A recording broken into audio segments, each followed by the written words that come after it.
Hello everybody and welcome to a little special bonus episode of the evolution of horror. I mean, it's been a shit year, hasn't it? It's been a bit of a crappy week at the end of a bit of a crappy year. I know that a lot of Christmases for you guys have been cancelled. I know a lot of plans have been changed at the last minute. I know there's a lot of people that are stuck indoors by themselves right now. So I wanted to bring you guys this. Now, it's not much, but I'm hoping that maybe we can make you laugh and, bring a little silliness into your ears for the next couple of hours. I recorded a Patreon Christmas special for $5 and upwards donors, in which me, Stevie Webb, and Becky Dark discussed two Christmas classics, Silent Night, Deadly Night, and Krampus. But I thought, given everything, let's chuck it on the main podcast as well for all of you guys to enjoy. So here it is, exactly as the Patreon subscribers had it, the full version of our reviews of Silent Night, Deadly Night, and Krampus. Enjoy.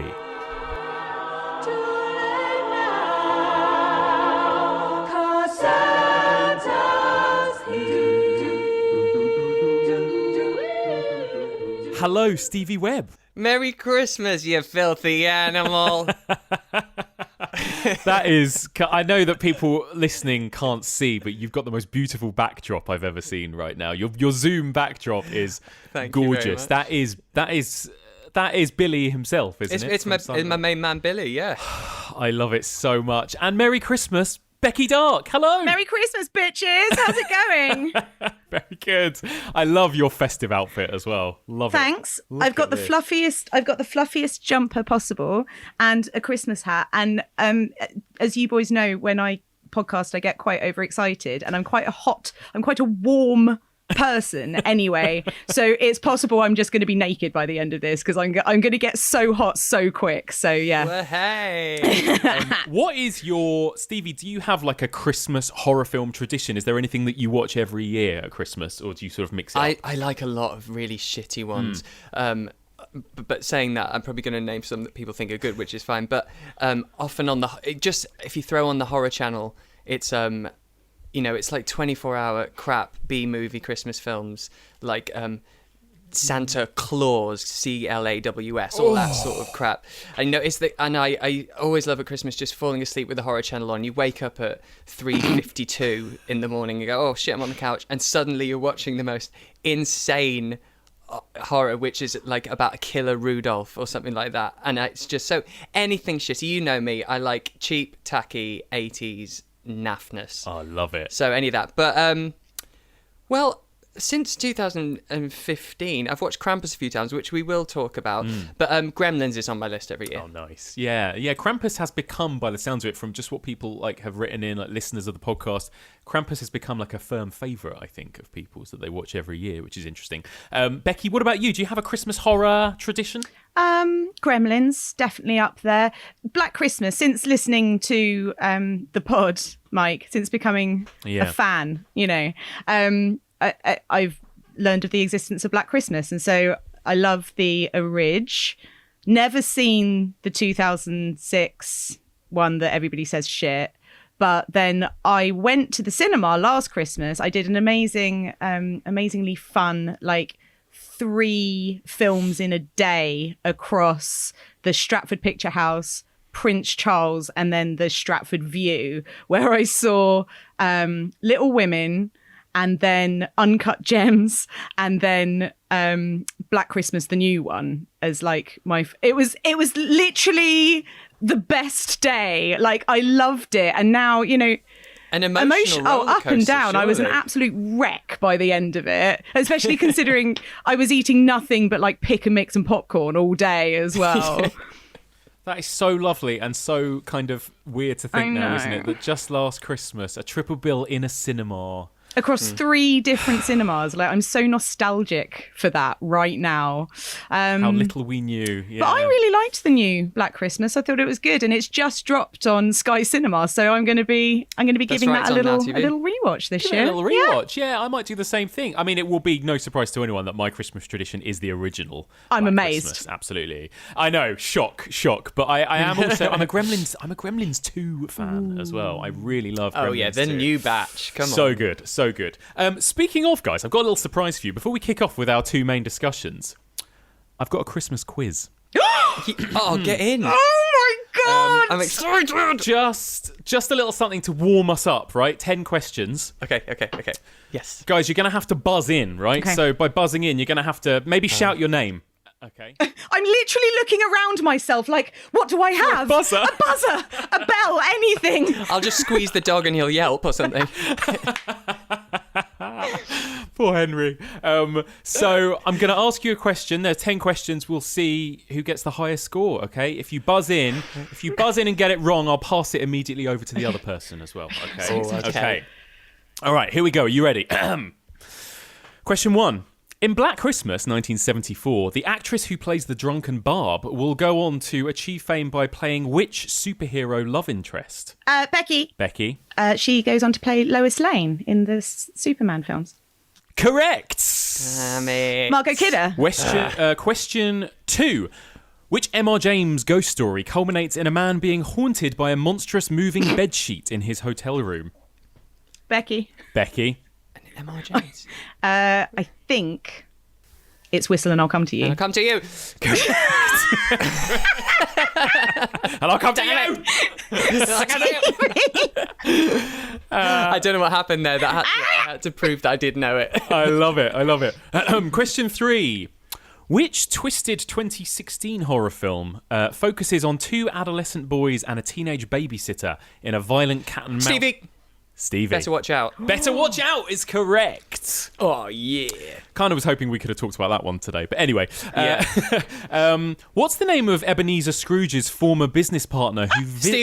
Stevie. Jacob Marley. Jacob Marley is correct. Oh, my God. You. We're on two... I was in Scrooge when I was a kid. You were in Scrooged? No, not Scrooged. Oh. I mean, Scrooge, the musical. Okay. No, I wasn't in with me and Bill Murray. You know, did you not see me? Are you in any TV or film versions that we could track down of Scrooge? I bet you are. Oh, no, I don't think so. Were you in the one with... what's his name? Who played Grant Mitchell? There's an amazing one with Ross Kemp. It's so good. He lives on a council estate. It's so good. Amazing. All right, next. Okay, this is going to be who's quickest here. Name the 3 rules you must obey when keeping Stevie, don't feed them after midnight. Don't get them wet. And, oh shit. TikTok. Don't get them TikTok. wet. And TikTok. And don't let them in bright light. Okay, all right. I'll give you that. Shit, I'll give you sorry. that. 3-2 then to Stevie. Right, here we go. Next question. Which of these Christmas horror films doesn't focus on a killer called Billy? Silent Night, Deadly Night, Christmas Evil, or Black Christmas? Oh, Christmas Evil. Correct. I'll give that to Becky, even though she didn't buzz in. I know, I'm sorry. I got overexcited. Oh my God, guys, it's 3-3. This is tense. Okay, here we go. I've got so hot. I told you I was going to get really warm. Which Buffy actor co-starred in the 2006 Black Christmas remake? Stevie. Daniel Boreanaz? That's a guess. No. Becky, I'll pass it over to you. Take a guess. A Buffy actor. Wait, are you gendering actor? I need to narrow this down. I'm being guardian about it, so it could be male or female. Oh God, okay. Be guardian about it. Oh fuck it. Charisma Carpenter. No, incorrect. So it would have been somebody who was like sorority girl age in 2006. Does that help? It was Michelle Trachtenberg, aka Dawn from Buffy the Vampire Slayer. Okay, which 2016 Australian home invasion Christmas horror stars horror queen Dee Wallace? Oh my gosh, I love Dee Wallace so much. I must know what this is. Australian home invasion. This is a bit of a deep cut, like it's a the sort of 1 a.m. on the horror channel type. Oh, it is one of horror those. movie. Oh. Does it have a Stevie, Christmassy title? This is your... I know, this is so me. It has a Christmassy title. It was, I saw it at Fright Fest one year. Probably 2016 Fright Fest. Oh, fuck. I don't know. No. I have literally no idea.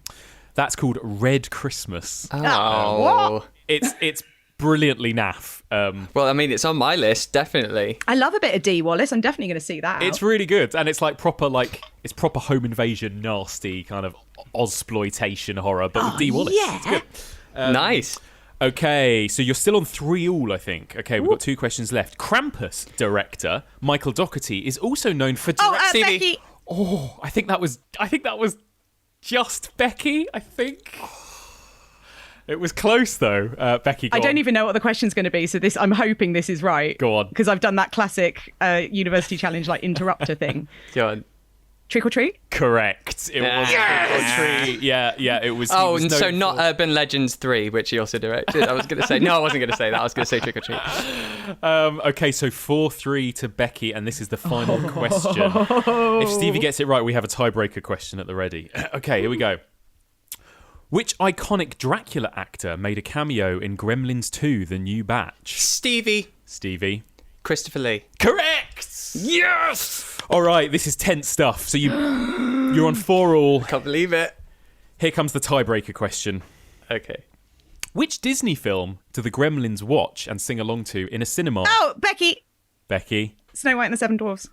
It is Snow White and the Seven Dwarfs. Congratulations. Well done, both of you. That was incredibly close. I love it. Very good. Also, I've made a note about Red Christmas. Yeah, ditto. Right up my street. I thought that'll be one that I'm sure Stevie will have watched at least. But, I thought I'd seen all of the colour Christmases, but clearly not. Yeah, Red Christmas. Give it a watch. It's terrible.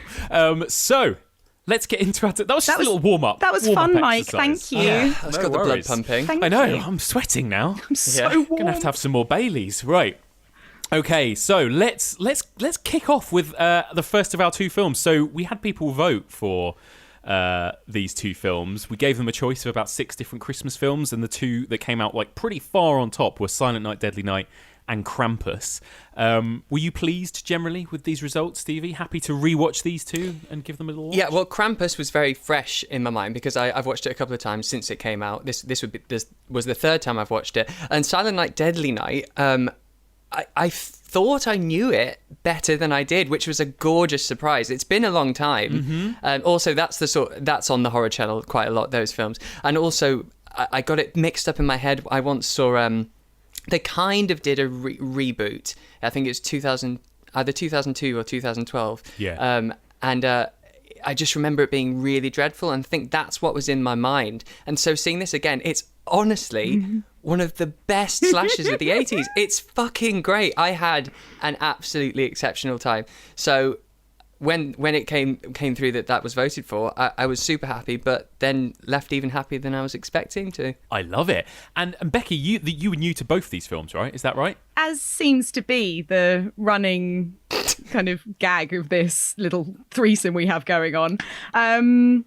I'd never seen any of them. So, like, literally, not even just the 2 that were picked, any of the 6 that were up for grabs by the listeners. So, yeah, I mean, you were kind of like, oh, hope it's this one, or hope it's that. I was like, I ain't got a clue. So, but yeah. So equally delighted as I would have been for any of them. Amazing. How exciting. Well, let's kick off then. We'll go chronologically. Let's kick things off with Silent Night, Deadly Night from 1984. 'Twas the night before Christmas, when all through the house not a creature was stirring, not even a mouse. The stockings were hung by the chimney with care, in hopes that St. Nicholas soon would be there.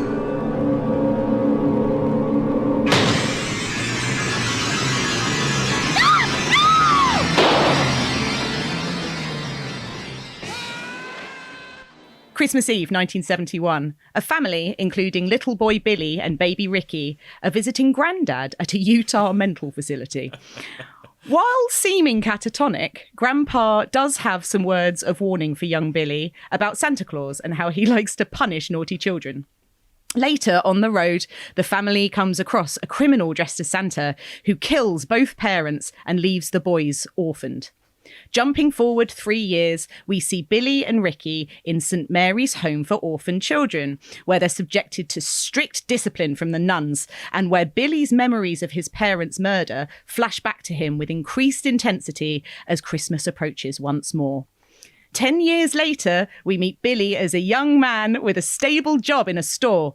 But as Christmas comes around, he can't escape his violent past and metes out vengeance and punishment on everyone he deems to be naughty. Love it. Incredible. Very strong. so good. And there's actually quite a lot to that plot, isn't there? Like, there's a lot of timelines and It's like there's so many timelines. it's a lot. Becky, I'll ask you in a minute what you thought of it upon first watch. But Stevie, let me start with you. So you did watch this in the past, but had forgotten a lot of it. Is that right? Yeah, 100%. I can't remember when I watched it because I think because of all the controversy, which I'm sure we'll talk about in a bit. Really, Arrow got it released in sort of 2009 in the UK. I think really late. So it might have been about then, so about 11 years ago when I probably first saw it. But I just thought it was so good. I really did, because this felt like it was made for Stevie Webb, this film. Totally. I mean, it's got everything I like. It's 80s. It's got a montage that does not fit in the film.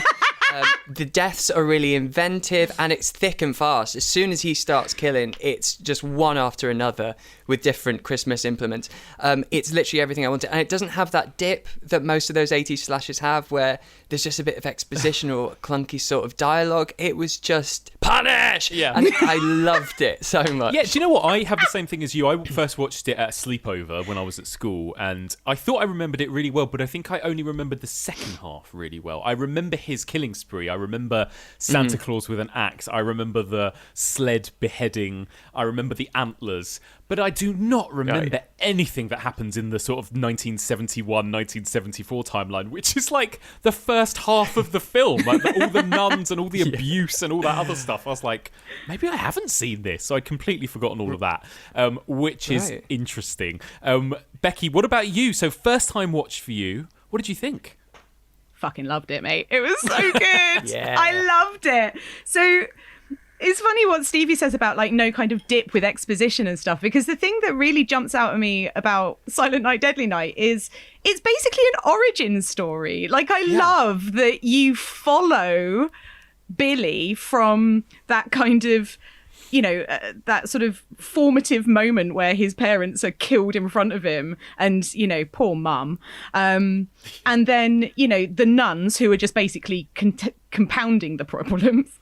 And then later on, he just goes on a kill crazy rampage. Like, I love that structure of the film. So rather than you having adult Billy going out and killing loads of people on Christmas, and then we have to have like flashbacks later, or, you know, the long villain monologue where he does all the exposition, I just really loved it. And I can't really think of that many films that do it in this structure. And I was fully on board. Yeah, I was thinking that compared to your classic slashers where you spend so much time with the teenagers or a final girl or whatever, it's Billy's film, really, isn't it? You kind of end up... I mean, I felt just really sorry for Billy. I was sorry for Billy. I was sort of rooting for him, right? You know, like throughout the whole thing, you're just like, yeah, fair play after what he's been through, you know?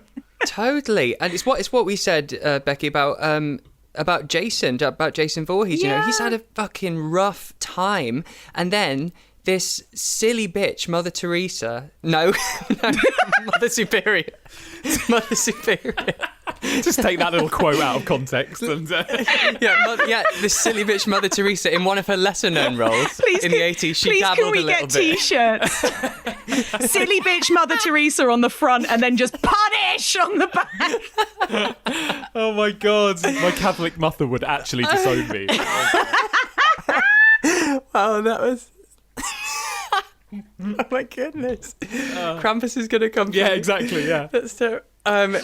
But yeah, I mean, he's already had it rough, and her method of education and mental healing is to put him in positions to give him all this reoccurring trauma. Like, you will fucking sit on Santa's lap. Yeah, Santa who cut your mum open and shot your dad. It's shocking. So the poor guy, I'm like, yeah, you go cut. I mean... I understand at first he goes on the mad spree in the toy store.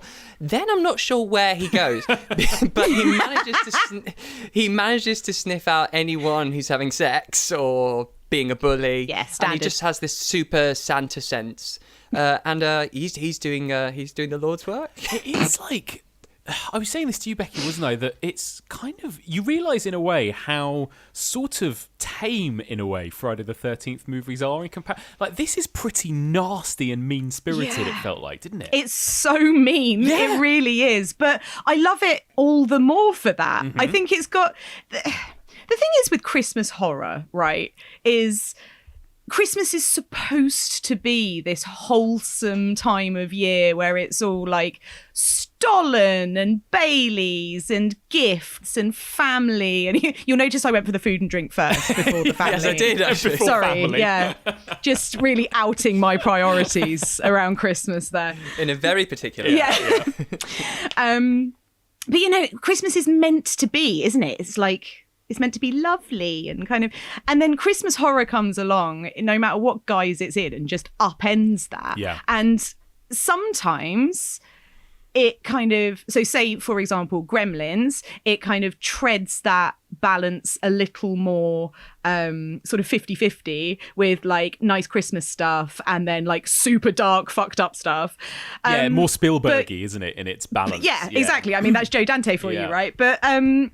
you know, then you get something like this film comes along and it really does just go, right, we're not doing any sentimentality at all. We've got no kind of qualms about just upending Christmas and all of its traditional values. And it just goes super mean. And I tell you what, I love it. Yeah. I agree.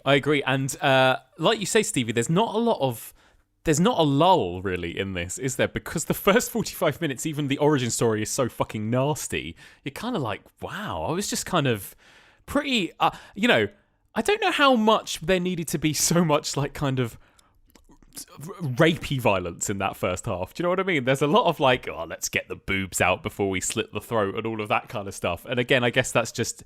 It reminds you that, like, oh, yeah, we're in the 80s slashers here, aren't we? It's, like, much sleazier. Yeah, it's just a sign of the times, that really is.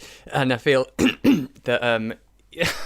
I hate that they felt at that time that, oh, this is what the audience want, and it's actually just what the audience expect. And so no one was ever quite sure why they were doing shit like that. Like, oh, quickly, before you slit her throat, just expose her breast and then get your knife out. It's just... But it's, you know, it is what it is. We'll go through it in depth in a minute. Let me ask you quickly, Stevie, you mentioned at the beginning there was controversy around this film, right? And I remember hearing about this. This was kind of notorious, at least in America, when it first came out, right? Tell us a bit about that. Yeah, hugely, actually. First of all, this is 1984, so the slashes have been going, and they've pretty much ruined every holiday for everyone. They ticked every box by this point, yeah. Yeah, and even though you did have Christmas Evil years before, which I think was 1980 even, I think it was not long after Halloween, the reason this got so much shit is because of their advertising campaign, which was, you know, well, there's the famous one of the chimney and the Santa arm coming out with the axe. And they decided to release their commercials, their TV commercials, in very inappropriate places. And it was in between Little House on the Prairie and honestly, and in between family soaps and in the daytime. And then suddenly you get this evil, terrorizing Santa Claus. So all these kids were absolutely terrified of Santa coming. So it was doing the trick.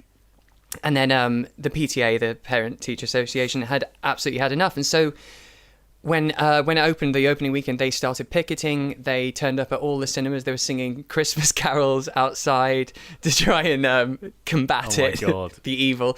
And they just wouldn't let up. And it became a massive media storm, how, you know, Santa Claus is sacred. It's for the kids. It's warmth and love and everything Becky was just saying. And so they pulled the adverts after 2 days of opening. The opening weekend, they stopped the adverts, stopped all the advertisements, and then they actually pulled the film after a week. Yeah. And it opened on the 9th of November 1984, the same day as A Nightmare on Elm Street opened, and it did better than A Nightmare on Elm Street in that first week, but then they had to pull it. I had no idea about any of that. That's so interesting. Yeah, well, and it really, and it's interesting, like, it really shocked people. And like you say, it wasn't the first one. I mean, we'd had Black Christmas 10 years earlier. We'd had Christmas Evil. And a lot of people say now it wasn't really anything to do with Father Christmas. It was more to do with, because a lot of the Catholic Church were particularly upset by it. And they don't give a shit about Santa Claus. It was more about how the nuns were portrayed, and that stuff in the first half, I think, that really upset the more kind of Christian community and all of that kind of thing. And that makes sense. And again, it is, like we said, even now, it's quite a nasty film. And you can imagine, right, like sort of Christian Americans or parents or whatever seeing this film or hearing about what happens in it and being like pretty shocked and disgusted, I suppose. It's brutal. Brilliant. Yeah, exactly. And again, I could see why it might do better than A Nightmare on Elm Street, at least in that opening weekend, because you would have heard all about the ad campaigns and all about the controversy, and I'd have gone to see this on opening weekend. Yeah, of course. And then, of course, when they eventually got the license or certificate to be able to release it again years later, they absolutely used that. And, you know, the cover of the VHS and all that was all of the quotes about how awful this film is and needs to be banned. Of course you're going to pick it up. One of my favourite things is the Siskel and Ebert, Roger Ebert review of it, right? And you can still watch this on YouTube, where Gene Siskel said it's this along with I Spit on Your Grave, they are the two, like, this is the most heinous, disgusting, reprehensible film he's ever seen. And then him and Roger Ebert list all of the production companies and all of the people in the production crew from the credits and say shame on you, and like literally name them all and say shame on you in the show when they review it, because again they were so disgusted by it. I just love their reviews and how outraged they always are. You always see every horror documentary, you've always got clips of those two. Yeah, they hated horror so much, but this one really tipped them over the edge apparently. So there you go, hilarious. So we're gonna whiz through it, and I'm gonna do something similar to what we did with Friday the 13th. I want to make it into a little kill count game again. Yes. Oh, I'm so into this. So into it. Because again, there are so many kills here, and I just thought it would be fun. So I've got them all written down. Let me take your guesses, first of all. Becky, take a guess. How many kills in Silent Night, Deadly Night? All right.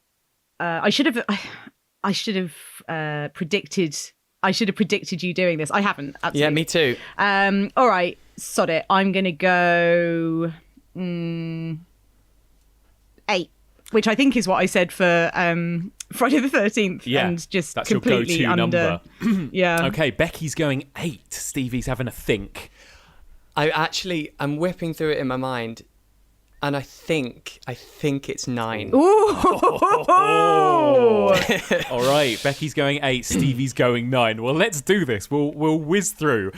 So we begin, as Becky said in her synopsis, in 1971 with Billy, his little brother Ricky, and his parents visiting Grandpa in Utah. What did you think of Grandpa? Why is his one reason to come out of his catatonic state to shit his little grandson up? Like, what is his motivation there?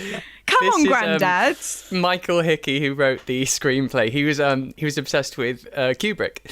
And so he was obsessed. The Shining, that was his favourite film. So he wanted to put in a character that basically represented Scatman, who, you know, at the beginning sets up the Overlook and what's going on there and warns young Torrance about what's in there. And so he basically wanted to make a character just like that goes, Christmas Eve is the most terrifying. When I watch Silent Night, Deadly Night, I really think Stanley Kubrick's The Shining. Like, Yeah. I could really see that, yeah. That is absolutely hilarious. So the influence is so clear. I was thinking he is the kind of Crazy Ralph, I suppose. I was thinking more Crazy Ralph, right? From Friday. He's Mordecai. Yeah. He's the harbinger, right? Pretty much in this film. Yeah. Yeah. Well, I think that wasn't intended, but that's definitely what came out. It's so good. Grandpa? Mom! What you want her for? She can't help you. Nobody can. Wait, before we move on from Grandad, I just want to give a shout out to Billy's amazing line where they're trying to talk to him and Mum says, like, he doesn't hear us, honey. And Billy just goes, then why do we come? Yeah. I'm like, yes, small child, out of the mouths of babes, quite right. Why are you there if he can't even hear you? And also I was thinking, what is this facility he's in? Like, I mean, I'm probably overthinking it, but I was like, is this just an old people's home, or is it like a... It's the Utah Mental Facility. It is, yeah. That's what it says. Yeah. And, but they just... Quite, let them sit quite around what it's facilitating, I'm not sure. Yeah, but... exactly. What is this place? I love it. I wouldn't take my, tiny grandchild there if it was, home of the criminally insane or something like that. But, whatever. Yeah. But I love how they're building up all these reasons why Billy becomes a killer, basically. And this is like point number 1, isn't it? It's like, this is what sets him off on this journey of hating Santa Claus. And then pretty soon, like we're in the first sort of 5 minutes of the the film, we get our first kill. Does anyone remember the very first kill of the film? Oh my gosh, I've just realised I've got the number wrong. But yes, it's the convenience store guy.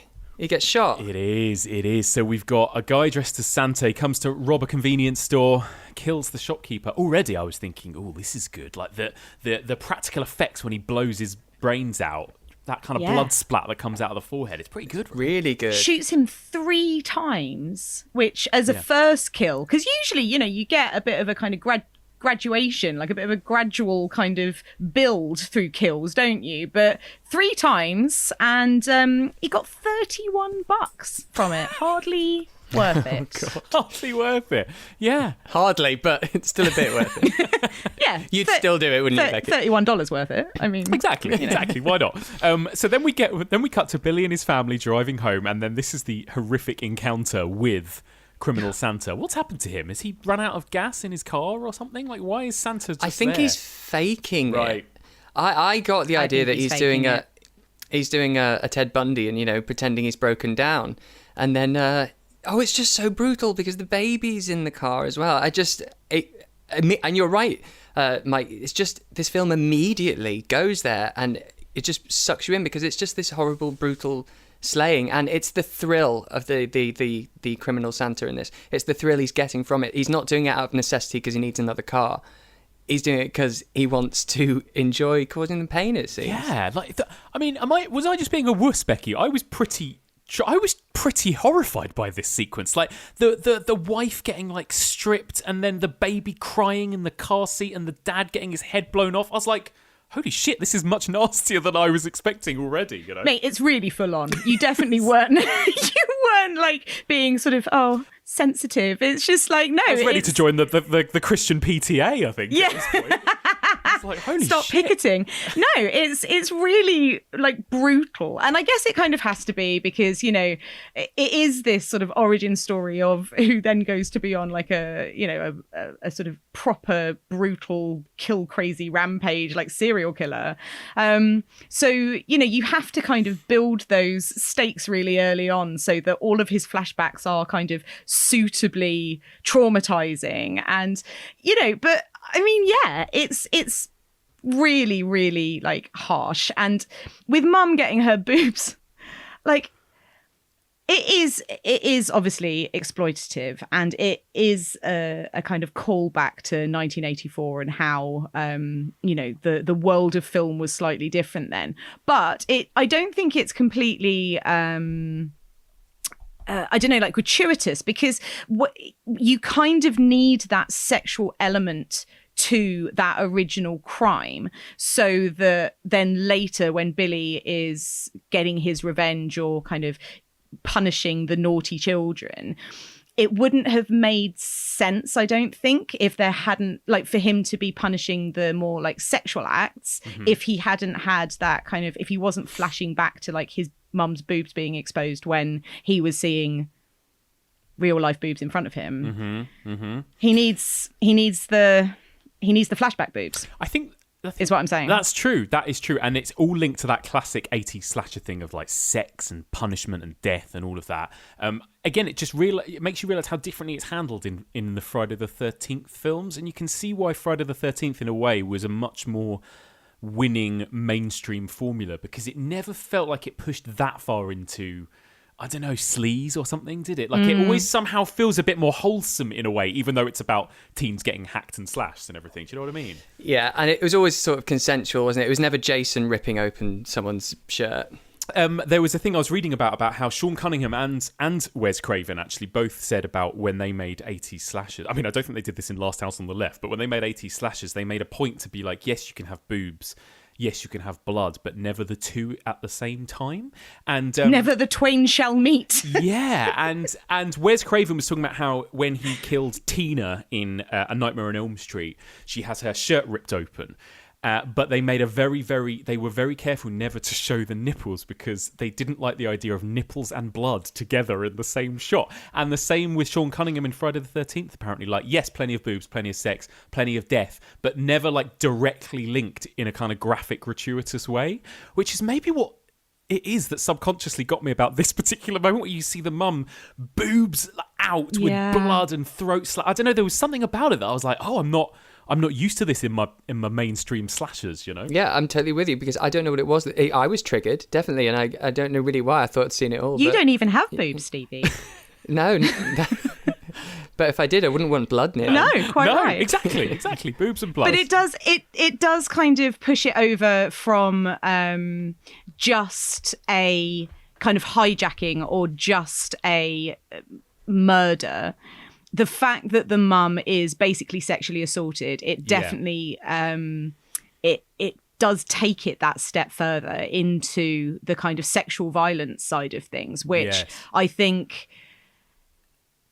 well, I mean, as we all know, like even when it comes to kind of certification and things like that, you know, it's often the sexual violence that really does kind of tip things over into the more extreme parts of sort of, you know, horror. So I think it does. It definitely plays a part in making it that sort of meaner. Like, you don't expect that at Christmas, man. I know.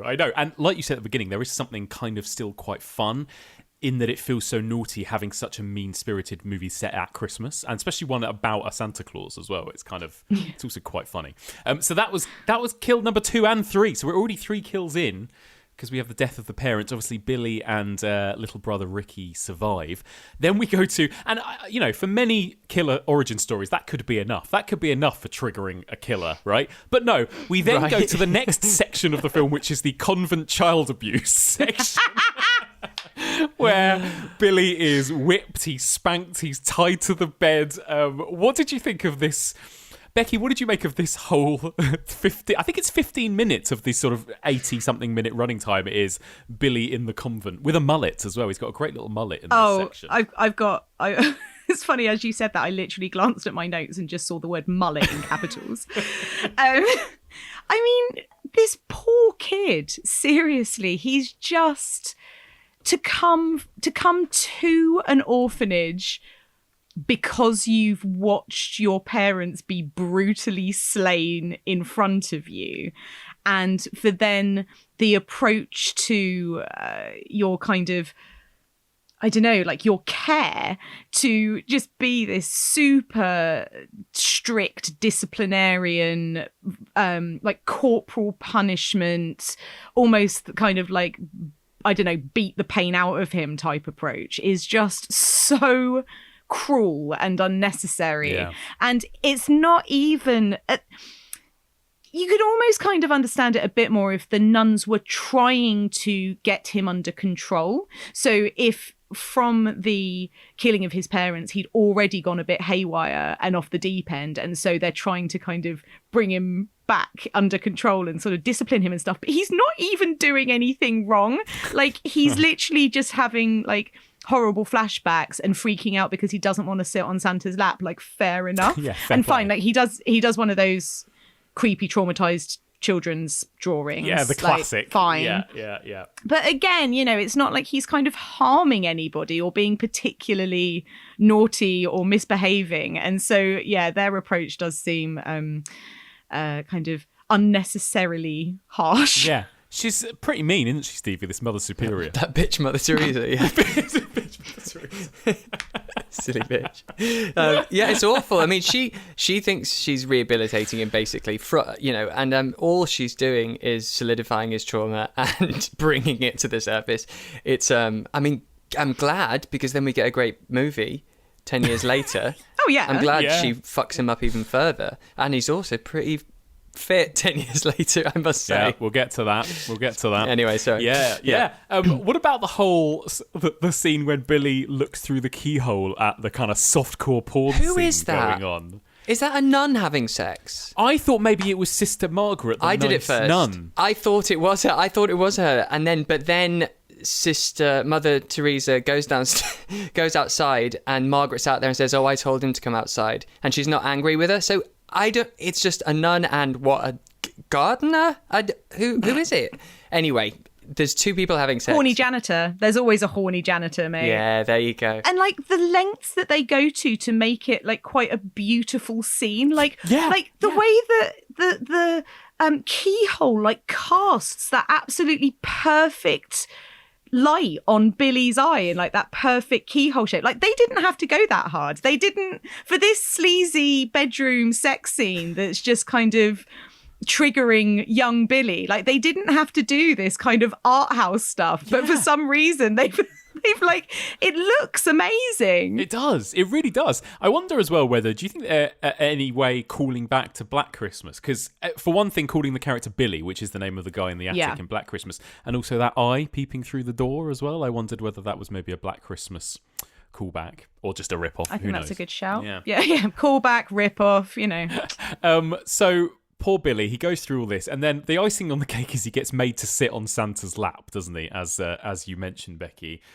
It's a great punch, though, isn't it, Stevie? How satisfying is that? He just wallops Father Christmas across the room. That nose is broken, and it's the blood in his fake beard and everything. I was like, go on, Billy. It's so good, and it might be my second favourite scene involving a kid sitting on Santa's knee as well, because later on in the film there's an even more hilarious moment. What, the squirmer? Yeah. It's the weirdest thing I've ever seen. I think she just needed a wee. I really do. So we have that whole little section. Nobody dies, but it's just character building, isn't it? It's character work. It's origin story, as you mentioned.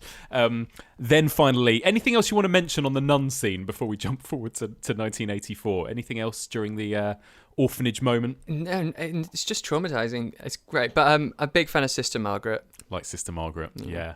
Hero nun. Yeah. Becky's scanning her notes, look. I'm scanning my notes. I suppose because there's just this whole theme of kind of naughtiness and punishment like throughout the film. Yes. And so the kind of closing scene or shot of this little section is poor little Billy, I think he's in his bedroom, sort of curled up in the corner, just sort of saying to himself, like, I didn't mean to be naughty, like, don't punish me, please. So it's again just this kind of, this poor kid about, he's from granddad through the nuns, through Santa. Yeah. He's just got himself into this quite destructive little frame of mind, which is this kind of juxtaposition of like naughtiness and punishment. Yeah. Which, as we know, boys, doesn't end well. Doesn't end well, exactly. So then we cut to 1984. We're finally up to the present day, where we get 18-year-old Billy getting a job at Ira's toy store. And I love it because you mentioned already, Stevie, he's a pretty hunky at this point now, right? And I think it's so funny that it starts with this like slow like panning shot up his body. Did you notice like where he's like leaning against something? He's in these like tight jeans. Did we notice? Of course we noticed, Mike. But actually, just on that, did anyone else notice this? So this is when we first meet Robert Brian Wilson, who plays Billy. Her sister Margaret is trying to get 18-year-old Billy a job at Ira's Toys. Mm-hmm. And she's speaking to Mr. Sim, the manager, or Mr. Sims, I can't remember. And he's like, no, we've got no work, I can't take anyone on. And then he turns around to look, and he sees Billy in all his Adonis glory, and kind of salivates and goes, Oh, actually, yeah, sure. Maybe we do have room here for. We suddenly have an opening. I declare. we suddenly have an opening. Right? Yeah. Suddenly have an opening. There must be some job you can give this boy. Why, he just turned. I'm sorry, sister, but I only have one job open, and it's for a man, not for a boy.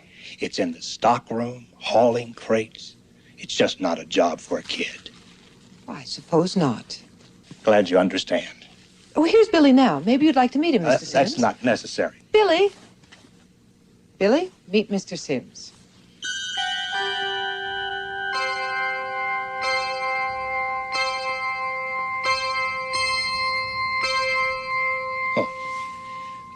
Well, I'm always happy to help the church, sister.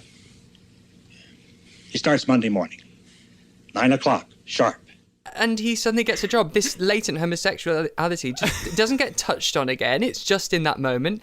There is a bit later where I feel he's a bit leering, but then we have a montage with an 80s Christmas power ballad of Billy doing manual labour, smiling at kids, putting things on shelves, and it's pretty much the whole song. This goes on for over 3 minutes, and you do catch Mr. Sims every now and then sort of doing a little sexy eye look at him. That's it. Peeking out from behind a shelf just to see. Oh, Yes. oh, Billy, no, the next shelf up, Billy. Yeah, right. Next one, yeah. Reach a little higher, Wait, let me give you a boost. I just wanted to check that I wasn't imagining that. No, you definitely weren't. It is amazing where Sister Margaret's just like, is there anything? And he's like, no. And then you get this reveal and he's like, yeah, no, there is, yeah. So good, so good. Another reason why conservative America probably hated this film. There you go. Quite. Next, so then we we spend the longest time ever in that montage, and it's like it didn't even feel that Christmassy to me, that song. It was like a sort of country western song or something. Yeah, it's like the opening of a sitcom. You know, the credits. Yeah. So good. Everybody will be there, and they'll be smiling at me, and I won't need no more on the one side of the door. And actually, there were some awesome, 80s toys in that toy shop as well. I don't know if you noticed, there was like a really cool, Jabba the Hutt. Yeah, I saw Yes. it. I wanted it. And at one point, I think one of them looked like it was about to be destroyed in one of the later scenes, and I was like, "Don't do that. That's worth fucking millions probably now. That toy. Get that bitch on eBay. Yeah, no, exactly. I was in my element looking at all those toys in the background. We meet a couple of Billy's other co-workers. We've got that really kind of horrible guy, Andy, who's like, "You're shit at your job. You've been rubbish since Christmas started," and all this. And then I tell you what he is, mate. Andy. I tell you Andy's problem. He's short. He short doesn't man. like. Yeah, he's got short man syndrome, and he doesn't like big Adonis Billy and the fact that he's come in with his long legs and his tight jeans. yeah, he's Mr. Sims' new favourite, and he doesn't like. Yeah, exactly. Yeah, it's true. And then we've got Pamela, who clearly, Billy is into, because we get that sort of fantasy sequence, right, where Billy is then sort of making love to Pamela.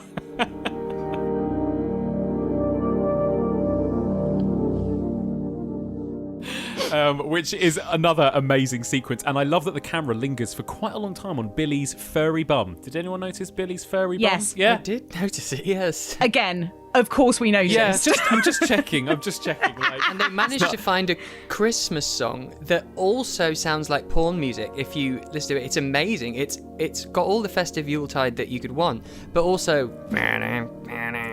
sort of those dirty saxes and stuff.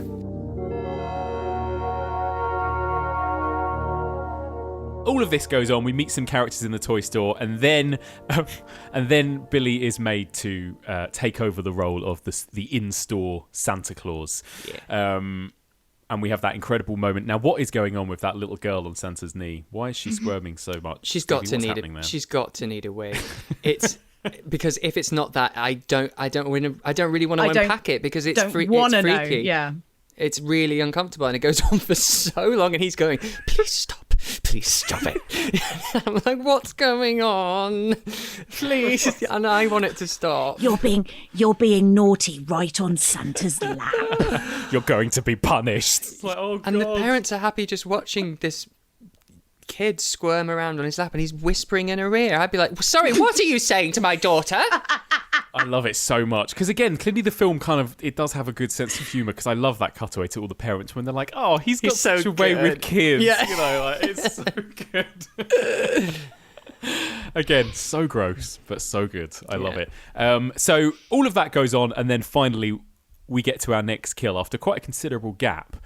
It's then the evening. I think it's Christmas Eve, isn't it? By this point, Christmas Eve in the evening. It's 7:00. It's over. Time to get shit-faced. Mr. Sims gets all of his co-workers drunk in a lock-in at the toy store. All right, Mr. Sims, and this is when murder and mayhem begins. So we get kill number 4. Does anyone remember who the first kill is?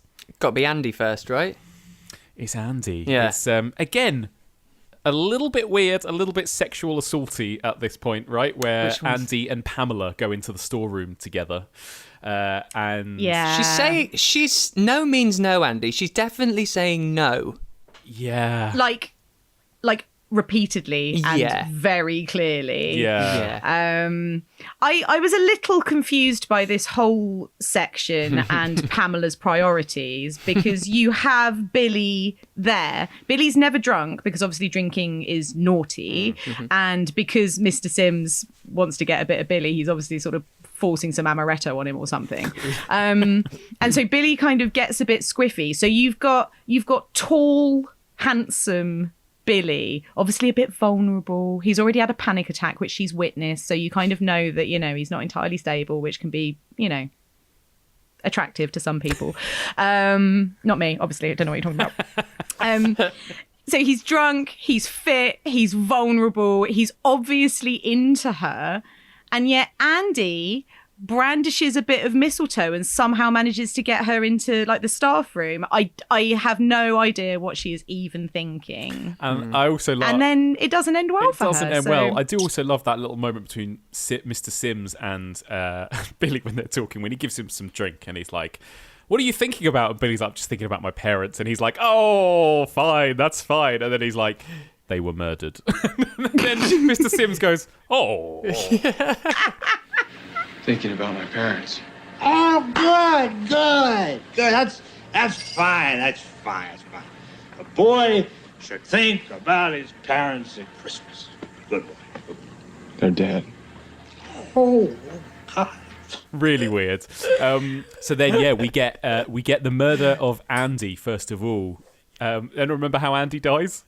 It's Christmas lights, isn't it, round his neck?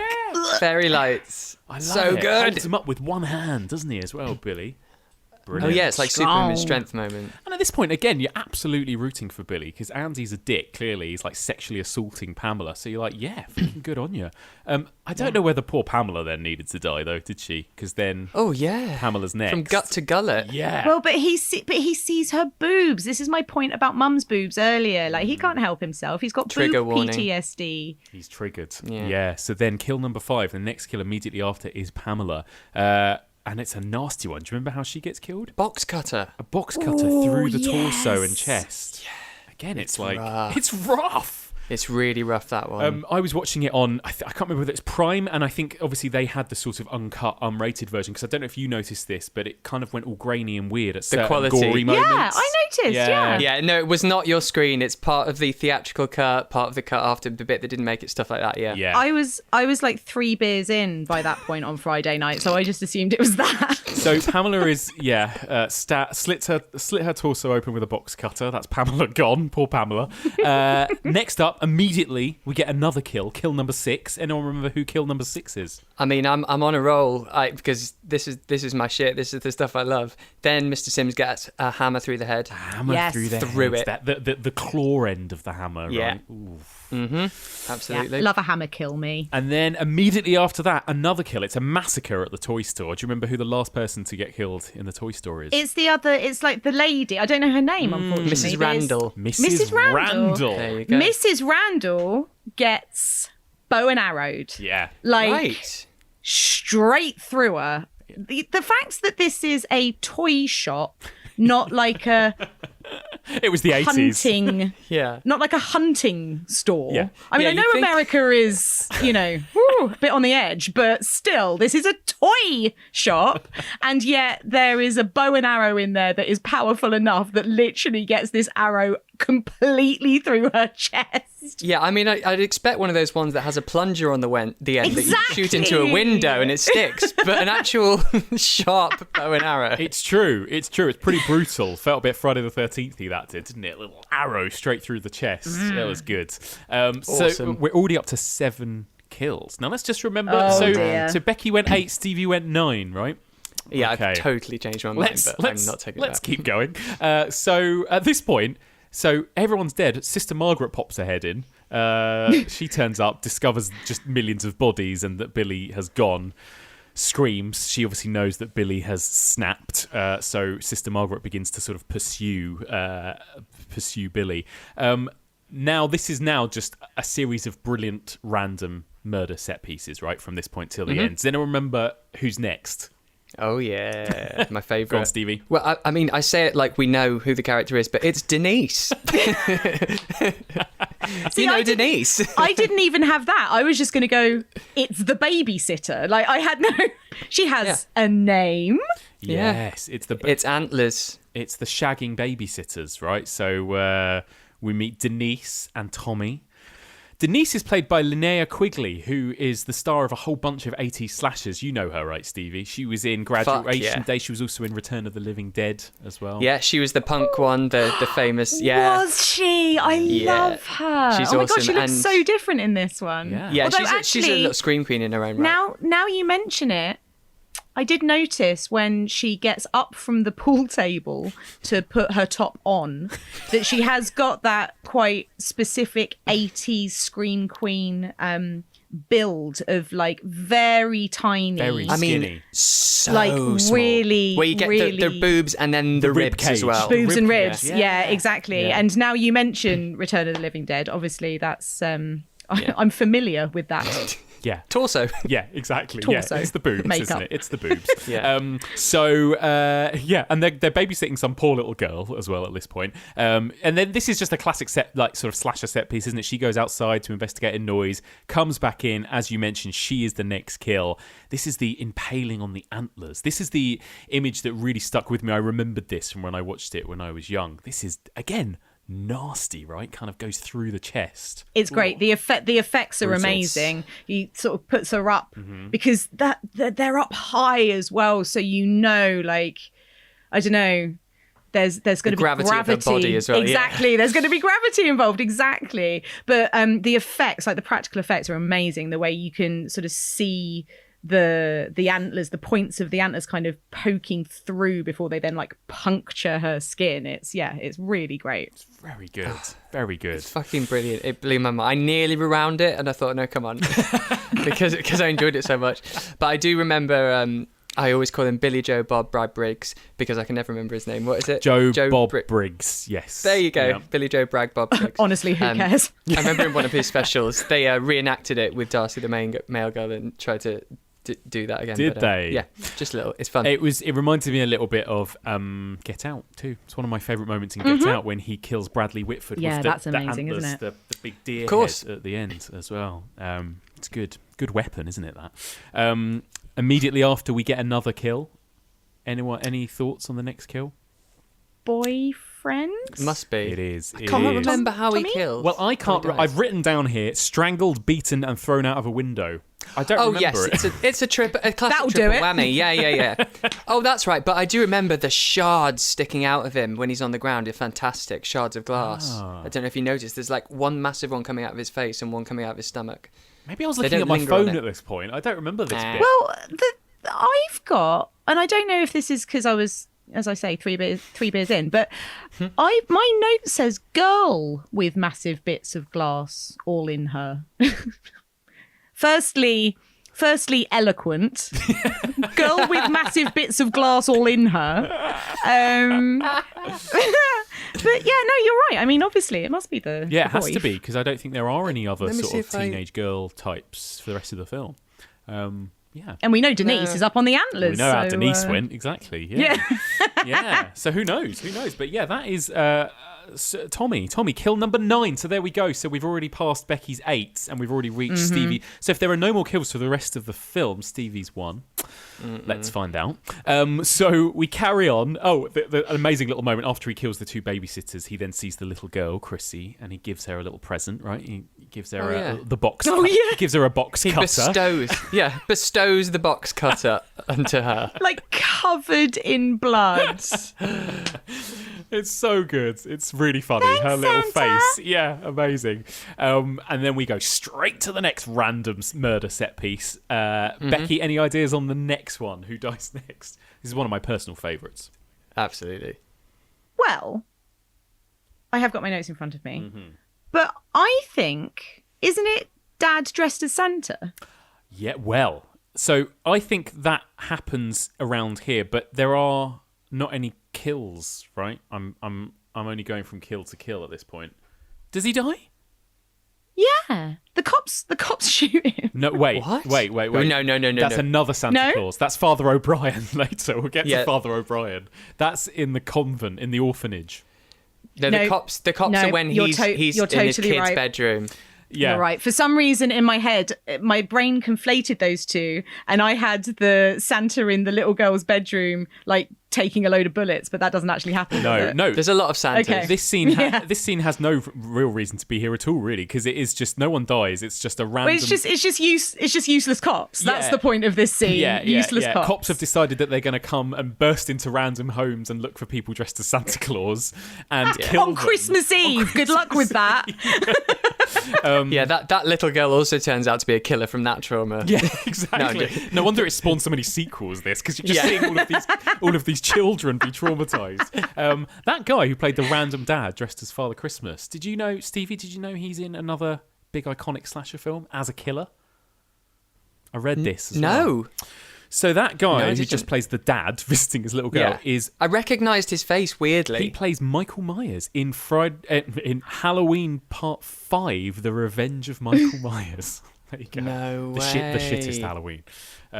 So I don't recognise his face from that then. No, you probably wouldn't recognise his face. That's a good point. Yeah. I recognise his face. He kind of looked like an inside-out Captain Kirk. I recognise the way he kind of slowly, emotionlessly walked towards his daughter. So after that random cutaway, we then do get the next kill, the 10th kill of the film. Stevie, any ideas? Yeah, it's the sledding. It's the sledding. Incredible. Absolutely incredible. So good. So I have a story to tell you. Okay, I've been waiting for this moment. Please. Can't wait. So when I was very small, my dad took me sledging. It had snowed. There was, I can't remember exactly where it was near my house, but there was definitely a kind of the sledging hill, right? Yeah. So it was like that perfect kind of gradient, and it was where, oh my God, guys, it snowed. Like, we've got to go to the sledging hill. So I had this little red sled, and I think I was so young that I think the general kind of health and safety rules about this would probably have been, don't let Rebecca go down the sledding hill on her own on the sled, maybe go down like with her. My dad was pretty laissez-faire with the whole kind of health and safety parenting situation. There are so many stories I could tell you, but today it's only time for the sledging story. Good. So he pops me on this sled. I'm tiny, right? I'm probably like 4 or something. Off I go, whee, holding on for absolute dear life. And as I'm going down the hill, the sled starts to like veer off to the left, I think, for argument's sake. It's a 50-50 choice. And there's a fence at the bottom, not where the sleds are supposed to go if you go straight down, but if your sled starts to veer off, there's this fence. And the kind of horizontal piece of wood on this fence was exactve Becky's head height, right? Shit. So I am like catapulting towards this fence, just kind of like I've been told this story, so I don't remember kind of what my actual reaction was, but probably like, cool, so this has been a cool 4 years or whatever. That's had a good run. Had a good intro. What a way to go. So this, and I'm catapulting towards this thing, and another dad, a dad who maybe was keeping an eye on things a little closer, I don't know, like comes across and sort of like barrels me off of the sled. So the sled keeps going. It's like something from a film. The sled keeps Super going. Dad. Yeah. Super Dad comes in and like sort of bundles me into the snow. And as my dad is fucking legging it down the hill, like, oh God, I've killed my daughter, comes running down. And apparently, I said, that man saved my life. Oh. Oh, wow. Well, he did. And I was watching But this. actually did. Yeah. And I was watching this and I was like, I was almost decapitated on a sledging trip. So Relatable. Relatable. It's relatable. Yeah. This film has so many layers, you see. There's so much to relate exactly. to. I love Bringing it. up trauma for Becky as well now. Oh, my God. And that's why I'm now a serial killer. Yeah, exactly. And that's Becky's origin story. There we go. I love it. So there you go. That was kill number 10. Sledder. I put Sledder 1. Sledder 2, I think, survives. I don't think anything happens to his mate who sees the the decapitated head. He just turns into a serial killer. Yeah, that's Death by cop in like 10 years. Exactly. Then things move in the final act to the orphanage, right? Then we get to the orphanage.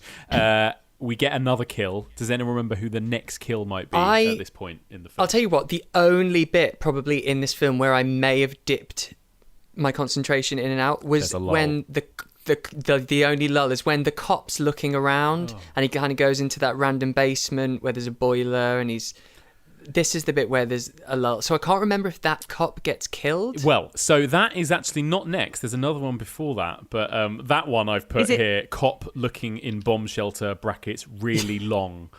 Yes, thank you. Good. Yeah. Oh, is it Father O'Brien? Is it Father O'Brien? It's Father O'Brien. Is it? Yes! So we see all the little kiddies playing outside in the orphanage, this Father Christmas approaching, and then just this cop just dives out of his cop car and just shoots this Santa Claus to death. I laughed so hard. Oh, God. Because who is it who says, he's deaf, he couldn't hear the warning? It's Sister Margaret. They're like, well, he wasn't listening. We said turn round and he did. He's deaf. So good. The cops are absolutely awful, aren't they? I mean, any 80s horror film cop is just stereotypically useless. All of them are just completely incompetent. Oh, sorry to jump in just quickly on this. I don't know why it bothered me so much, but when they're taking shelter and the orphanage is in lockdown, relatable. Yeah, good, relatable, yeah. So, Mother Superior / Teresa, she whips out the harmonica to keep the kids entertained. And for some reason, she seems to have an aversion against pluralized Christmas songs because the first thing she says, okay, everyone, let's sing Deck the Hall. And so she starts, and I think, oh, that's weird that she missed the S on that, but maybe that's just how she says it. Just the one hall. Maybe it's a one-off. Yeah, just the one hall, just this one hall. But then she says, okay, let's try another one. Let's this time do Jingle Bell. All right. And oh my God. You know, one of those things that, I mean, I was watching it on my own, but I was kind of going, is everyone... I was on my own going, have I tell you what, have I always been wrong? May I come in with my theory? Yeah. So right at the beginning, like I think it's in 1974, when all of the children are opening their gifts, she says something like, I don't see a lot of gratitude. All I see is greed. And I think that maybe she thinks that multiple halls to deck and multiple bells it's greedy. So you get one hall to deck, and you get one bell to jingle. She's a socialist. She's a communist. You know, like she's just like dishing it out. Stevie, that is the fucking best. That's amazing. Spot. Well done. Really, what an amazing observation. Don't you just want to? Baffled. I know. Doesn't it make you think like, what did somebody write that? Did somebody write that to be the case? Well, maybe, but then maybe this is also why I drifted off, because I was unpicking the songs and going, then there's a lot of things she'll have to make singular. You know, it'll be Deck the Hall with a bough of holly. You know, she'll just... What would she do with We Three Kings? Like, what? I mean... You get one prince and you'll be bloody happy with it. No fucking frankincense and myrrh for you, thanks. Very weird. Sorry, just had to bring that was up. Incredible. I love it. That is, oh God, what a film. So then we do get the slightly boring cop looking round what I think is some sort of bomb shelter or I don't know what it is, bunker of some sort. Eventually he is killed. I've written here killed by axe, but don't remember.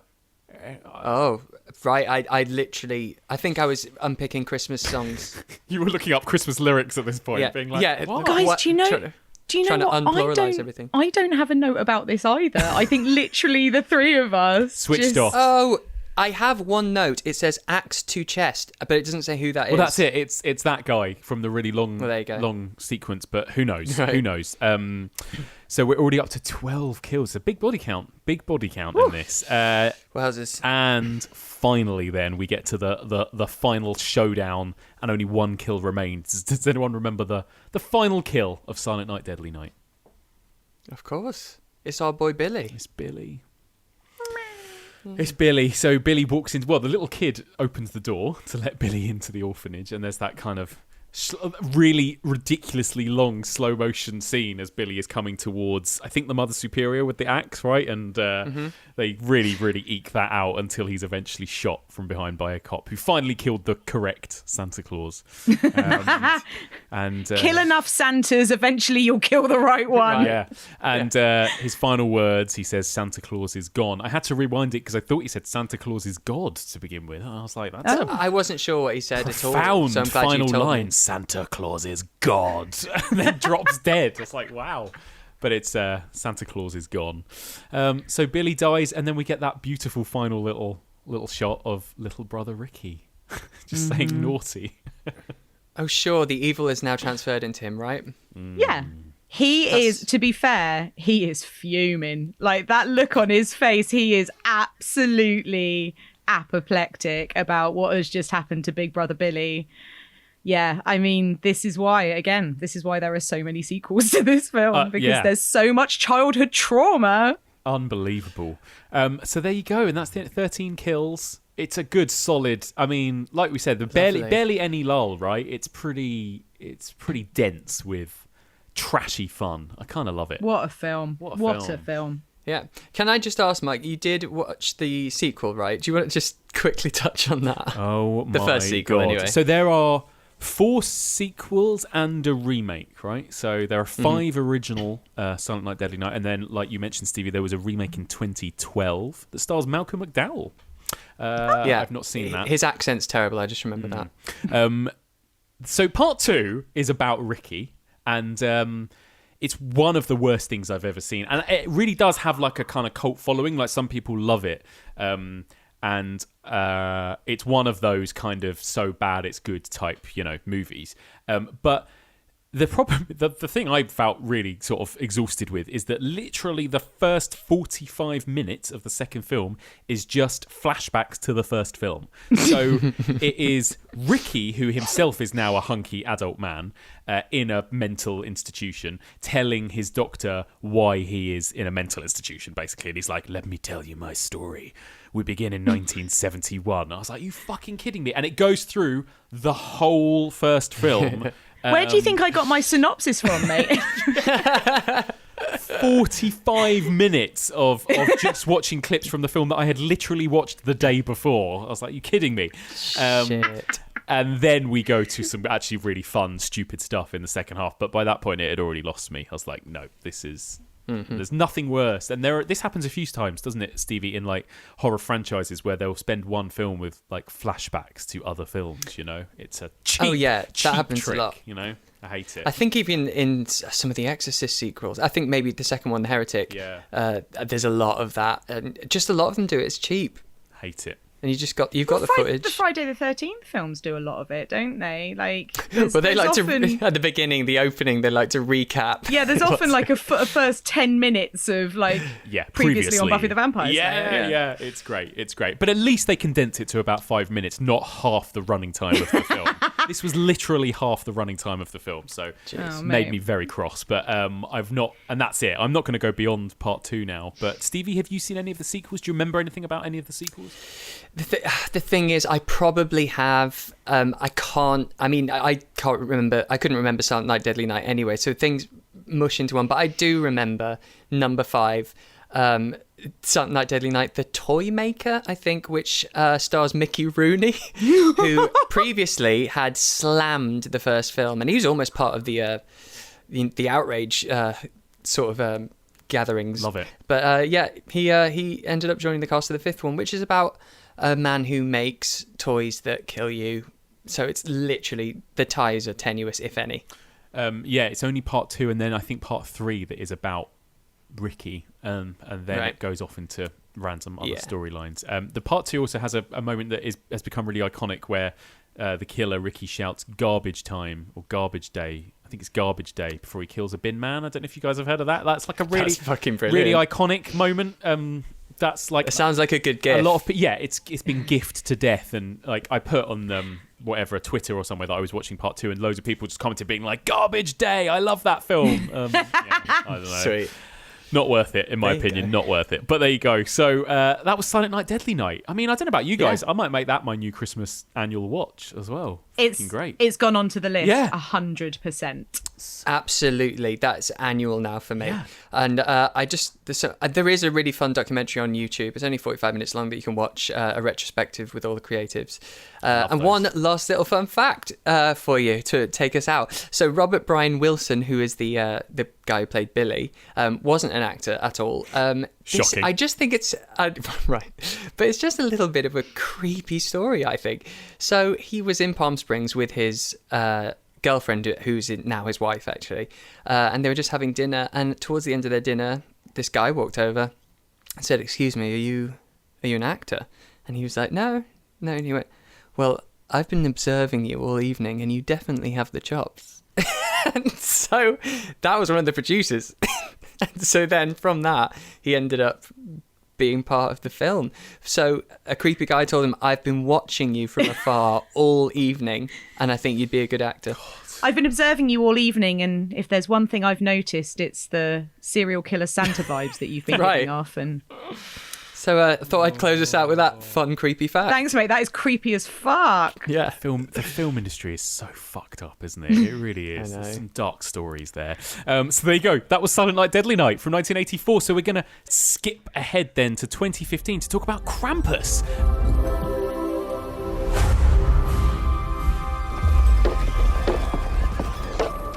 We heard something on the roof.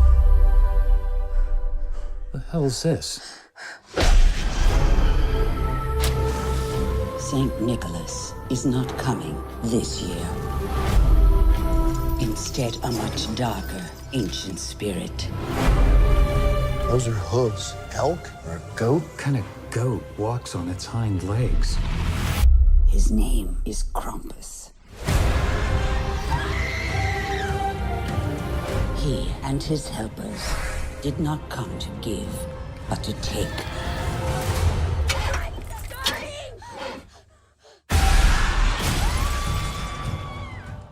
So basically, the Engel family are hosting Christmas for some extended family members, such as cousins and sister, auntie, grandmother, things like that. And their dysfunction is not subtle within the family. And the young boy of the family, Max Engel, he is basically ridiculed at dinner on the first night for still believing in Santa by his two cousins. And in an act of embarrassment and hurt, he rips up his letter to Santa and he throws it away, which summons the demon antithesis of Santa, Krampus, and his minions to terrorize and torture the family until the end, when he has to do an act of kindness and show that the Christmas spirit is still alive. Yeah, the ending is interesting. I'm quite looking forward to talking about the ending. So, Becky, this was your first time watch of this one. What did you think of Krampus? First time, and weirdly, it's one of those ones that's kind of been on my list for ages and ages. Well, yeah. I mean, maximum 4 years, because it only came out in 2016. But, you know, I think every Christmas I often have Christmas horror films on my list, but just end up rewatching all of the classics, and then it's time to go back to work and I'm like, again, like I haven't watched them. So missed it. I've wanted to see Krampus for ages, especially because, you know, Toni Collette, like goddess. I enjoyed it. I didn't think it was perfect. I think it's got some slightly dodgy gender politics that I thought took some of the fun away from some of it. But yeah, on the whole, like, it looks gorgeous. The creature design is really top notch. And again, it sort of had a good balance of sort of Christmassy stuff and some pretty, I don't know, like not mean like Silent Night, Deadly Night by any stretch of the imagination, but, you know, some effective scares, mainly from the creatures this time, which I kind of liked. Yeah, I kind of loved that as well. Stevie, what about you? So you've seen this a few times now, is that right? Yeah, I think this was my third viewing. First time was at the cinema when it came out here. Second time probably last Christmas, and then third time this Christmas. I think I don't want to sound like I'm being too negative about it, but it's definitely, it doesn't survive that many repeat viewings, which is a shame because I think Michael Dougherty really wanted it to become a staple of Christmas horror, the one that you revisit every Christmas. And on the third time, I tended to find myself focusing on more of the holes or the negatives or the bits that fell flat, which you do with a lot of films, I suppose.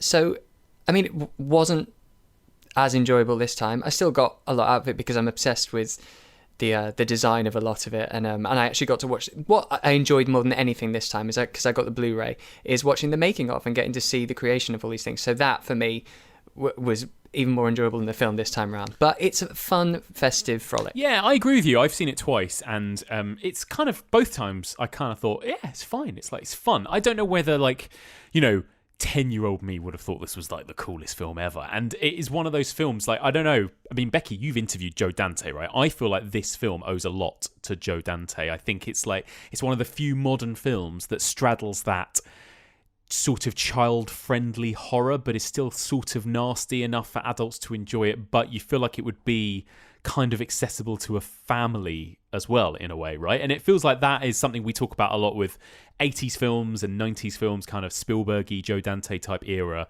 And we don't get many of those anymore, so it's really nice to see something like that, I thought.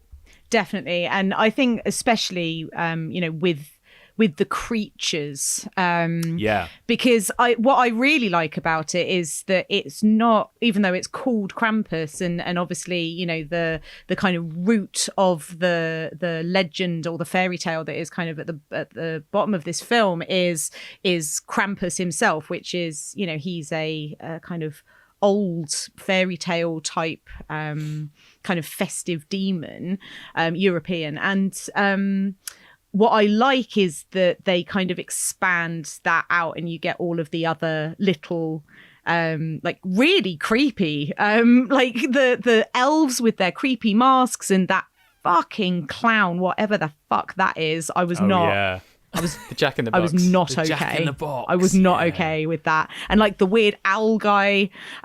So that kind of felt to me, we've been talking about Gremlins, that felt to me a little bit like you've got kind of Krampus as the main antagonist, the main kind of big fairy tale monster, and then almost like in the bar scene of Gremlins, when you then get like all of the other types of gremlins, you kind of get that throughout this film as well. And you definitely get that sort of slightly old school creature feature feel with this film, but then kind of mixed with, I don't know, like National Lampoon or something. Or like Home Alone. Yeah. It did feel quite Home Alone to me. Yeah, you're right. And I thought that there's a lot of Gremlins in this. I also thought there's quite a lot of Joe Dante's small soldiers in places as well. Like when the toy thing kind of attacks the family and everything. I feel like it was like definitely sort of paying homage to all of that kind of stuff. Yeah. It's interesting, like you say, that Stevie, that Michael Dougherty wanted to kind of like nail the sort of new Christmas horror, because he sort of did that with Halloween, didn't he, with Trick or Treat, which again I don't love as much as some people love. I know, Becky, you weren't that big a fan of it either. And no, I really didn't like it. Felt like I'm so glad, because I feel like they'll take away my horror membership card if I say I don't care for it. I don't think it's very good. I don't find it funny or scary. And also, and I've tried twice. It didn't surprise me in some ways with the gender politics in Krampus that then you find out it's the same guy as behind Trick or Treat, because the main reason I don't like that is because it's like sleazy and like just really kind of. Yeah, like I think there's a similar tone that runs through both. There is, and I don't know whether I personally, and again, clearly both these films work for a lot of people, and we won't be too negative on it all the way through, but I think there's something about his directing that just doesn't gel with me as well. There's like Trick or Treat and this, it's very like shrill and loud and big, to the point where sometimes I get a bit fatigued by it by about 2/3 of the way in. I was kind of like, by like the 6th or 7th like massive screaming brawl with like gingerbread men or whatever in the kitchen, I was a bit like, oh, I'm kind of done with this now a little bit. I don't know. Yeah, it's a bit relentless in that respect, and I do get it. He is trying to make a love letter to Gremlins and Poltergeist. Actually, there's a lot of that in there, and Dark Crystal and those 80s era of all that. And so he is throwing everything in with the kitchen. You know, it's the kitchen sink is going in on this, and so I totally get that. But it is a bit relentless. That, you know, there's a few moments where it almost has that beautiful, dark Tim Burton-esque sort of that cold breath in the air. Gnarled trees, and there's a couple of moments really gorgeous like that, but it just doesn't fully come to fruition, and so it's a bit jumbled for me. And I would love to have lingered a little bit longer on like those creepy snowmen outside, and I don't know, like that kind of stuff. I loved there's a beautiful kind of stop motion sequence involving the grandma, right, telling her story. It's gorgeous. And, I mean, there's some incredible stuff in there. But like you said, Stevie, it's a lot, isn't it? Like, they cram a lot into this, I suppose. Yeah. Yeah. But, I mean, it's no small feat, the things they create, the designs. Actually, I do want to bring your attention to something. I would love to know, because one of the films that I love is a 1992 film called Demonic Toys, which is basically... it's basically an even cheaper Puppet Master about people that get stuck in a warehouse. Oh, that's not the Stuart Gordon one. Toys. That's not the... That's Dolls. That's Dolls. Yeah. Yeah, that's Dolls. But no, Demonic Toys, I mean, it really is pretty rough. But I'd like to share my screen if it's all right. First of all, so the 4 main sort of helpers in Krampus are the Clown Jack-in-the-Box here. Oh. The Scary Bear. The Cherub Baby with scary mouth and wings. Ow. Yep. And then there is I don't think it's there, but the sort of killer robot. Yes, the small soldiers type thing. Right, yeah. So those are the 4. And I saw this the first time I saw it. I was like, oh my God, they're the Demonic Toys. So I'd love to know if it is an homage and it's inspired by the Jack-in-the-Box, the Scary Baby, the robot, and the bear. Look at that. Holy shit! Those are the 4 same characters that are the minions, right? Yes, yeah, 100%. Basically, yes. Stevie, that's such a good spot. I mean, the only thing about that image that you've just shown us that doesn't like completely tally is the little doll, and the fact that she's much more kind of bird-like, isn't she? But I mean, she's still a little like demonic baby. So I mean, that it's got to be like. There's no way that is coincidence. No. But yeah, so I just thought I'd hope you enjoyed my PowerPoint presentation. I love it. But yeah. I love it. Anyway, but you can't take away from all those designs. They're fucking They're great. amazing. Absolutely amazing. And there is stuff about this film that looks incredible. Absolutely. So we'll come back to all that. Let me just ask you about some of these. There's a lot of characters, like, it's a big cast of characters, right? All in this house. First of all, we meet the main family. So we meet little boy Max, his older sister Beth, and his parents, Tom and Sarah, who are played by Toni Collette and Adam Scott. It's a quite good cast as well, isn't it? What did you think of this cast? Becky, are you a fan of Adam Scott and Toni Collette and their work in this film? I'm an enormous fan of Toni Collette. Adam Scott, I have seen the odd episode of Parks and Rec, so I know that he is from that. I don't think I've ever seen him in anything else. I think he is quite adequate in this film. I thought he was fine. And there were a couple of times when you get a bit of a close-up on him, and I'm like, he's quite handsome, isn't he? And other than that, like really rocking that cardigan. It's not easy to pull that off, and he does it. And yeah, thought the kids were fine. You don't get a lot of Beth, the daughter, because she goes missing quite early. I feel bad for Beth. I know. Yeah. Same.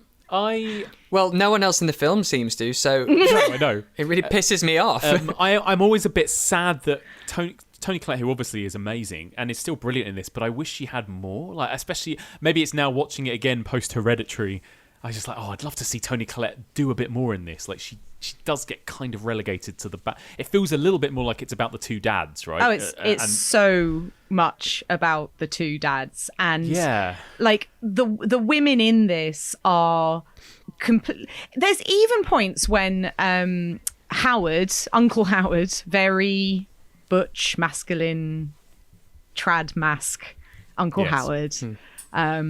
says there's this hilarious joke where he's like, oh yeah, that big gun that you're holding, like that's Linda's, like ha ha ha ha, isn't it funny how Linda has this big gun because they're like Republicans or whatever.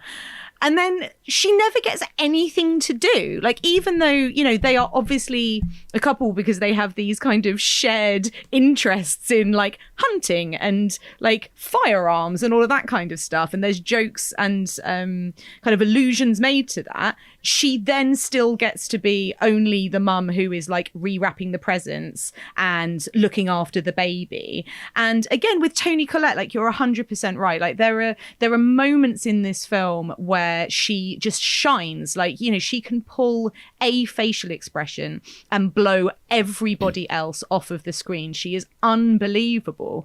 And yet again, you know, she is just seen as this kind of homemaker, this woman who puts all of her energy into creating a like perfect Christmas, but you know, she doesn't feel it in her heart, and that's kind of part of the theme of the film and all of that. But you know, she is just she's a mother and a homemaker. And right towards the end, you know, when the men are out to battle these monsters, the wives and children are just kind of like, save yourselves. And Tom he's never been a gunman, but now all of a sudden he's like maps and guns and stuff. Like, it's all just very transparent and boring. What I found though, which is I just find so confusing, it feels, there's a vibe for me that this is so deliberate, that it's deliberately doing these gender roles, and these are the men, the hunters, this is how they do this. And then I get the vibe that there's going to be a reason for it, where there's this great turnaround or something, that there's a payoff, that we're boxing and categorizing these people for a great payoff, but then it doesn't happen. So then you kind of, your mind traces back and goes, oh, that's a shame. Yeah, just never comes. And then even down to, you know, the daughters, it's, you know, they are played as, they're just played for laughs. Like these daughters who are interested in sport and, you know, wrestling and guns, and they're not traditionally feminine daughters like Beth, the rich daughter, is.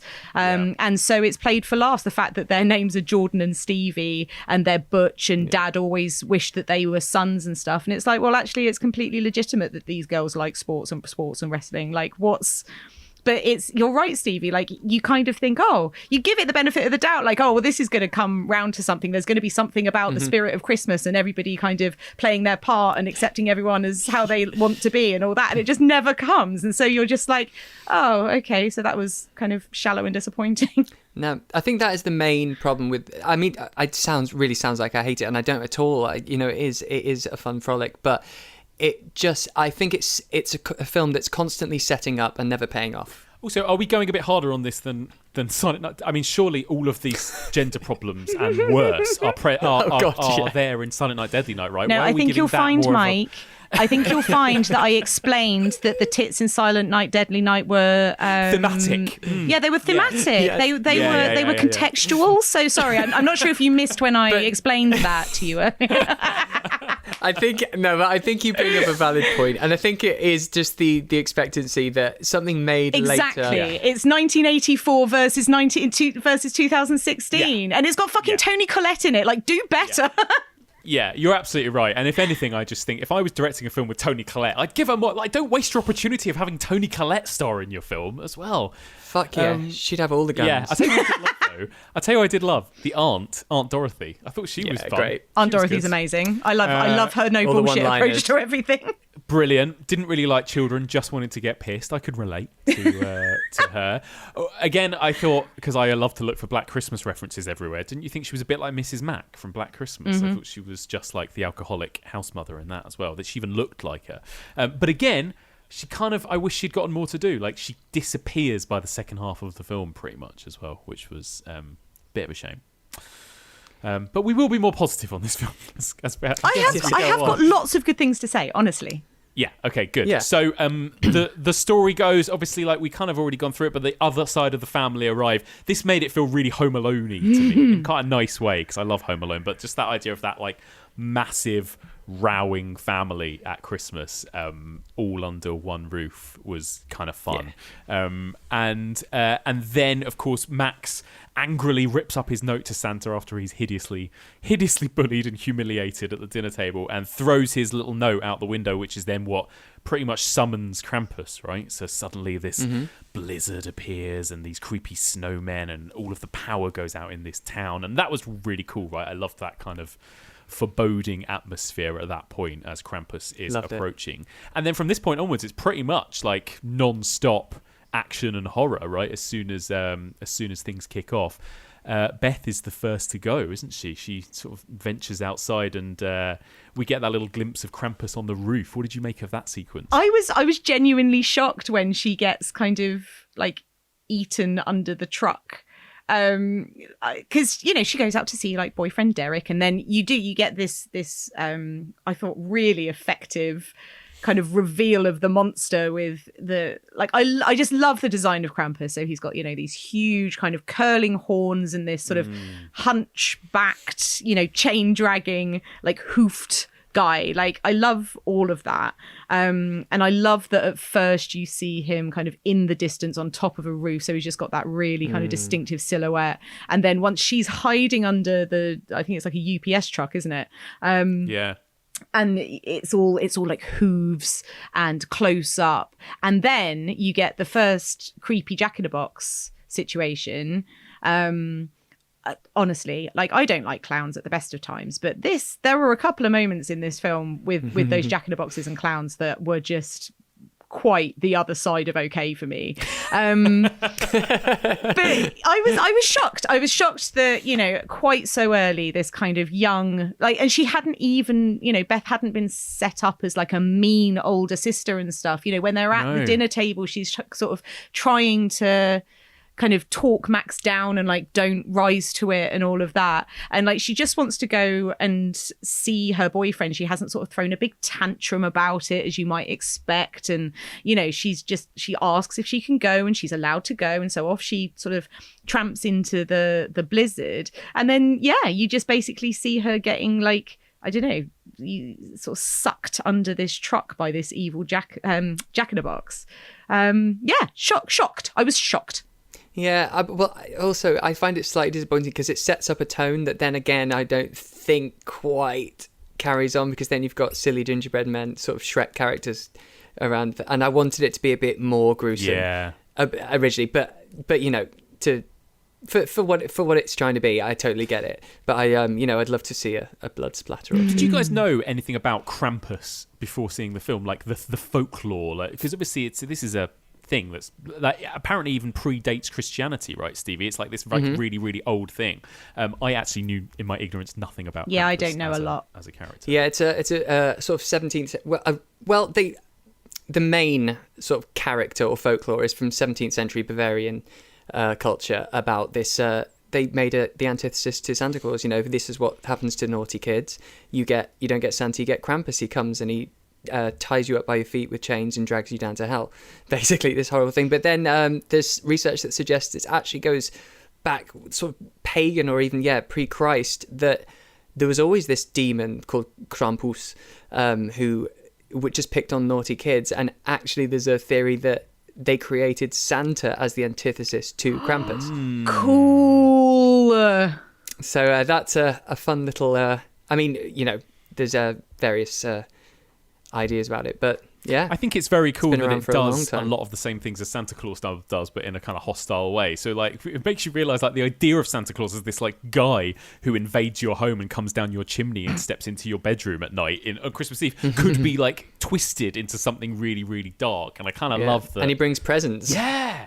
I love the character of the grandma as well, actually, in this. She's great. And again, wish she'd have had a bit more, because all of the scenes involving her, and again, she kind of almost acts like she's in a different film to the rest of the family. Like the rest of the kind of wacky family, and she's just there like this kind of deadly serious character, but she's great. Yes, you know, stoking a fire or sharpening a knife, and you're like, what's going on over there? What story is she in? I want to know. But I love that. Like that works for me. I like the kind of the upfront story of this film is this kind of National Lampoon esque kind of trampling each other for the presents and moaning over what you've got for pudding and all of that kind of thing, and all of these sort of family infights. And then there's like, is it Omi? Is she called? Yeah, is it Omi? Yeah. It's like Omi in the background, who obviously kind of knows what's going down, like knows kind of what's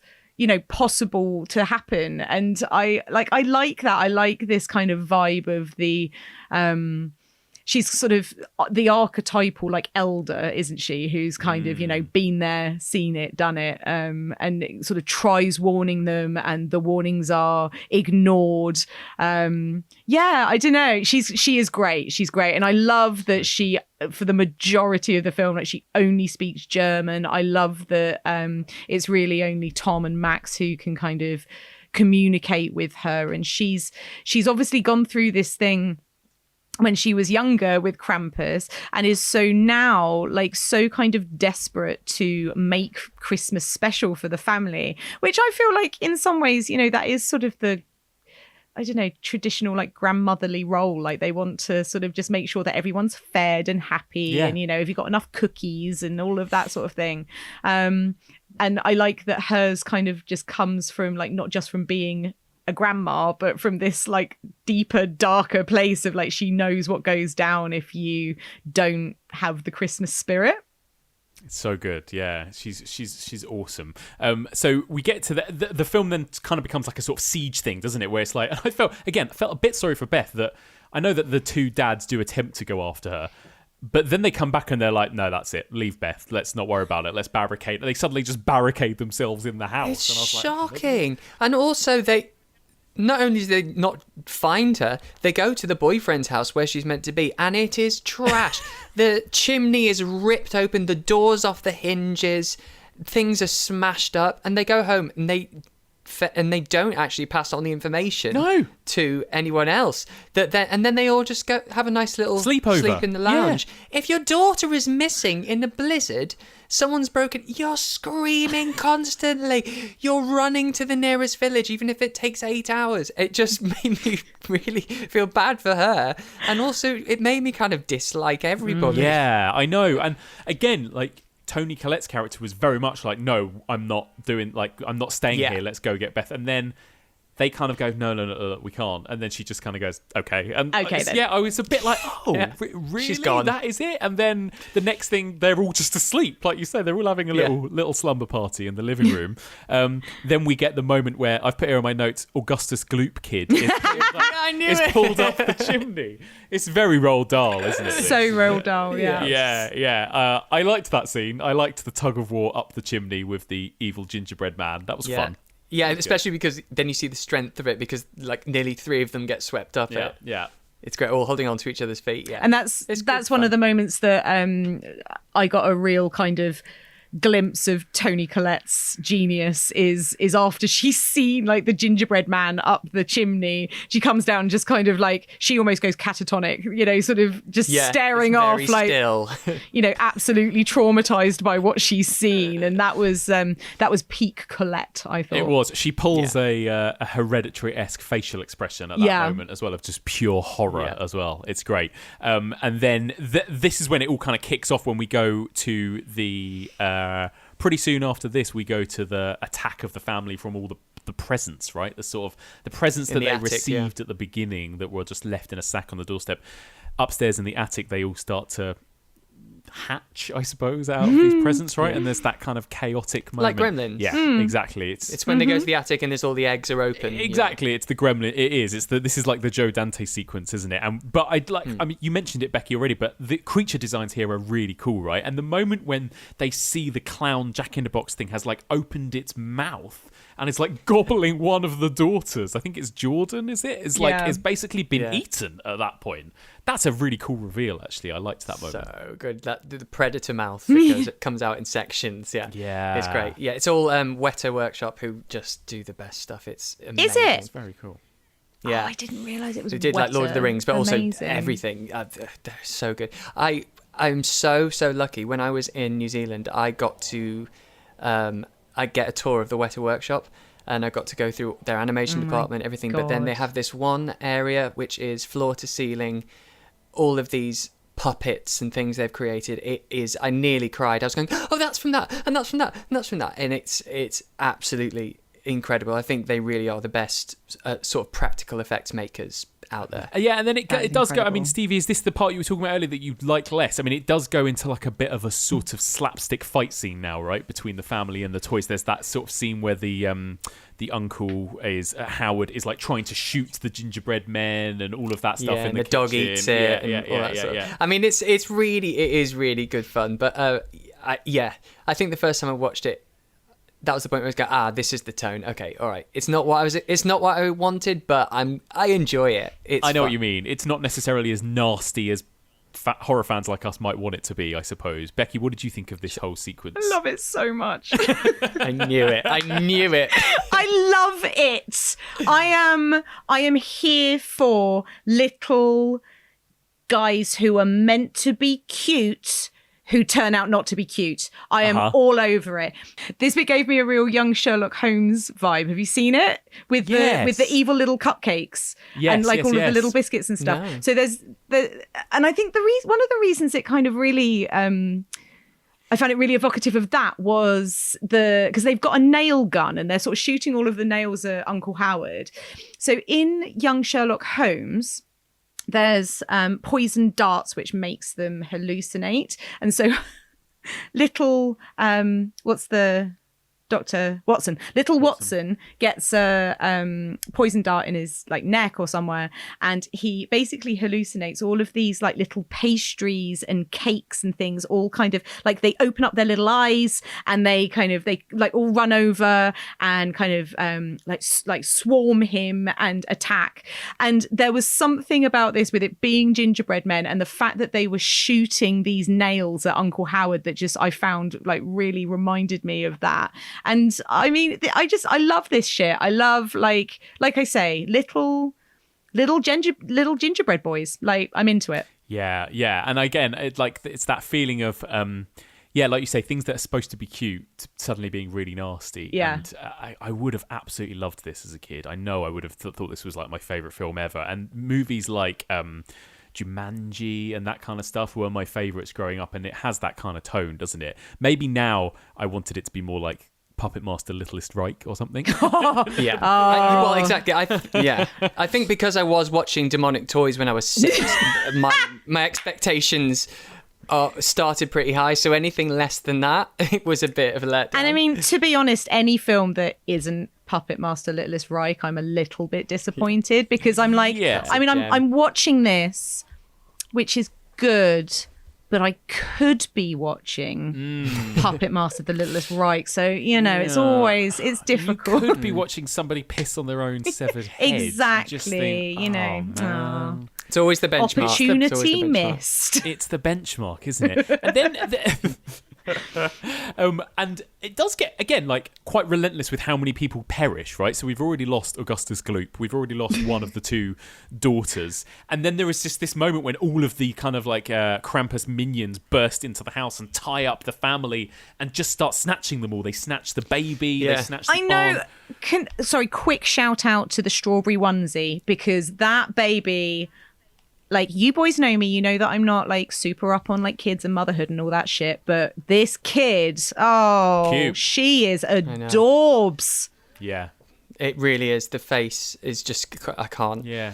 But yeah, but they suddenly like just all get dragged off. It's very Labyrinth, this bit, all the sort of like goblins coming and taking the and a little bit strangers. Like there's something about those masks, those like expressionless masks on the elves. This is a fun, frolic Christmas film that has, certain elements of kind of Jingle All the Way and, I don't know, tremors to it. But there are certain moments in it that I had like proper, like, oh, I don't like it. Like the elves masks, the Jack-in-a-Box. Like this is what I say about the creature design. And Stevie, it makes so much sense. Like now I know that they are by Weta, because they are what... for me, raise it from a kind of, I don't know, 5-star to maybe a 7-star film. Like it's, that is the stuff that really kind of, even though it's a fun Christmas film, like got me a bit like, ooh. Well, especially literally after this bit, that the bit that still chills me is the arrival of Krampus. Coming, like, as he crawls out of the fireplace. Oh, yeah. Oh, it's fantastic. And just the way, because he's so big, it just the fireplace cracks open as he's coming down. It's just I love it. Yeah, that is wonderful, isn't it, that moment? That's when it's the grandma, right? And everyone else has gone by this point. They've either been taken Do you know, or they've gone I fucking after. love that bit. I know we were talking earlier about maybe grandma needed a bit more to do, but that amazing moment where she shuts the door, bolts the door, and then Max says to Dad, like, she needs to face him down, you know, she's just trying to help. I was like, yeah, go grandma.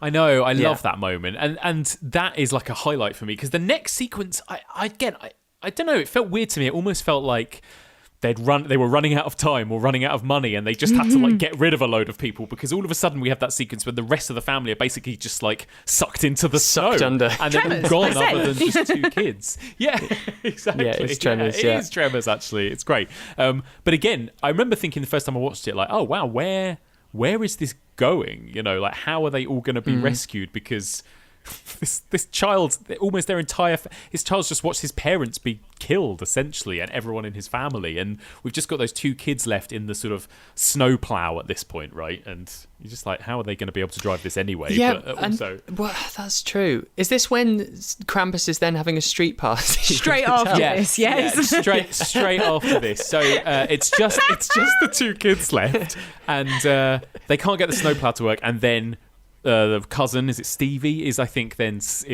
snatched. So it's just Max left, and that is when Max discovers the street party. Yeah, discovers Mardi Gras with the with all of the creatures and everything, which again looks incredible. I thought.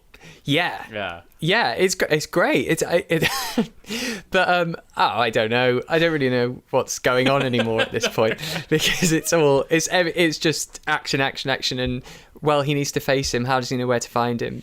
Well, why isn't he just having a party about all the people he's just sucked under the snow?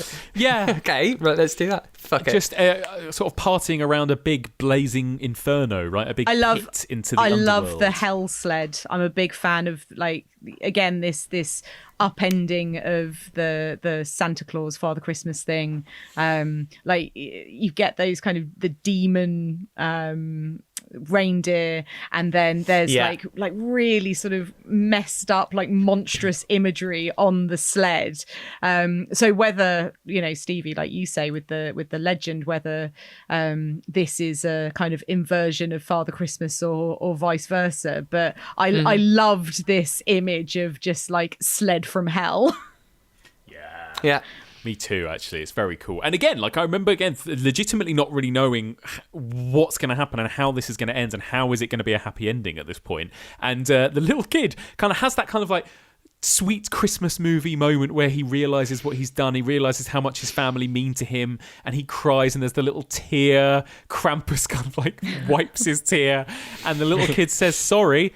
And then he's dropped into the inferno, basically dropped into hell, right? Again, and I admire the film's kind of guts in a way that it went there. It's dragged me to hell, isn't it? It's like, you know, the hell mouth has opened, and for that brief moment, you think, oh, you know, he's going to do the standard Christmas. Kill him with kindness. Exactly. Kill him with kindness, self-sacrifice.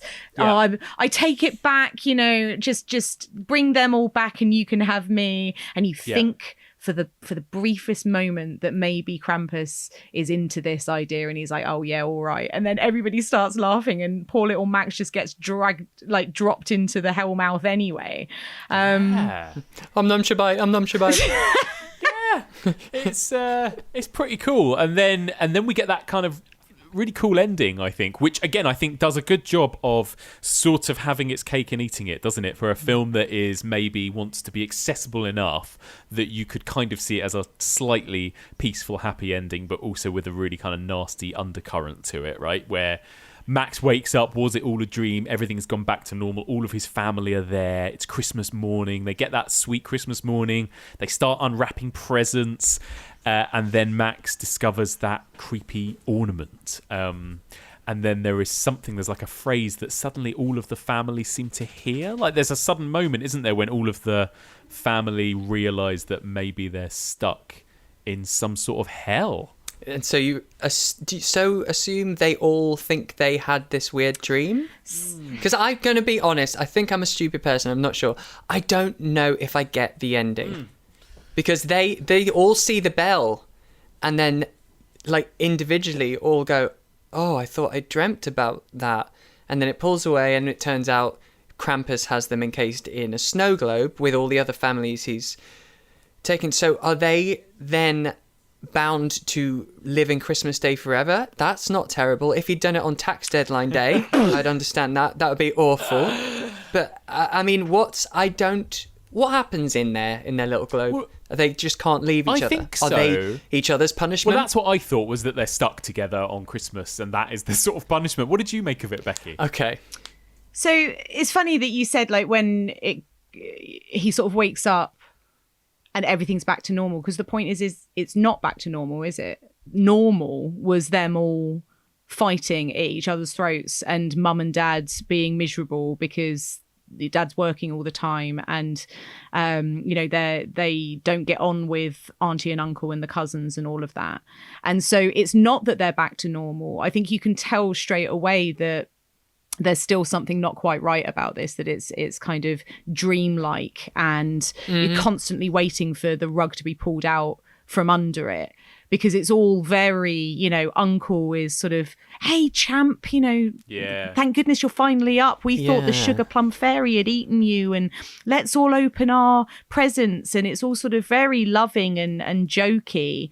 And then Max opens his present and it's the bell. And I thought it was really kind of creepy, actually, when they all start. It was quite uncanny the way they all sort of start to notice the bell, and that joyful kind of Christmas Day family camaraderie thing that they've got going on just like melts away, and they suddenly look scared and sad. So I don't know, I think they're in maybe like some kind of purgatory or hell where they have to, as you say, kind of live out Christmas Day every day, which you would think on the face of things maybe isn't the worst thing. But is there any worse hell than being stuck in a home with a load of people that you don't really like, or even worse than that, thinking that everything's okay over and over again, and then everybody realizing, no, it's not okay because we're all dead and we hate each other. Yeah, I loved that ending as well, because there's something really kind of menacing about it in a really sort of underlying. I mean, I'm gonna say it because I'm me.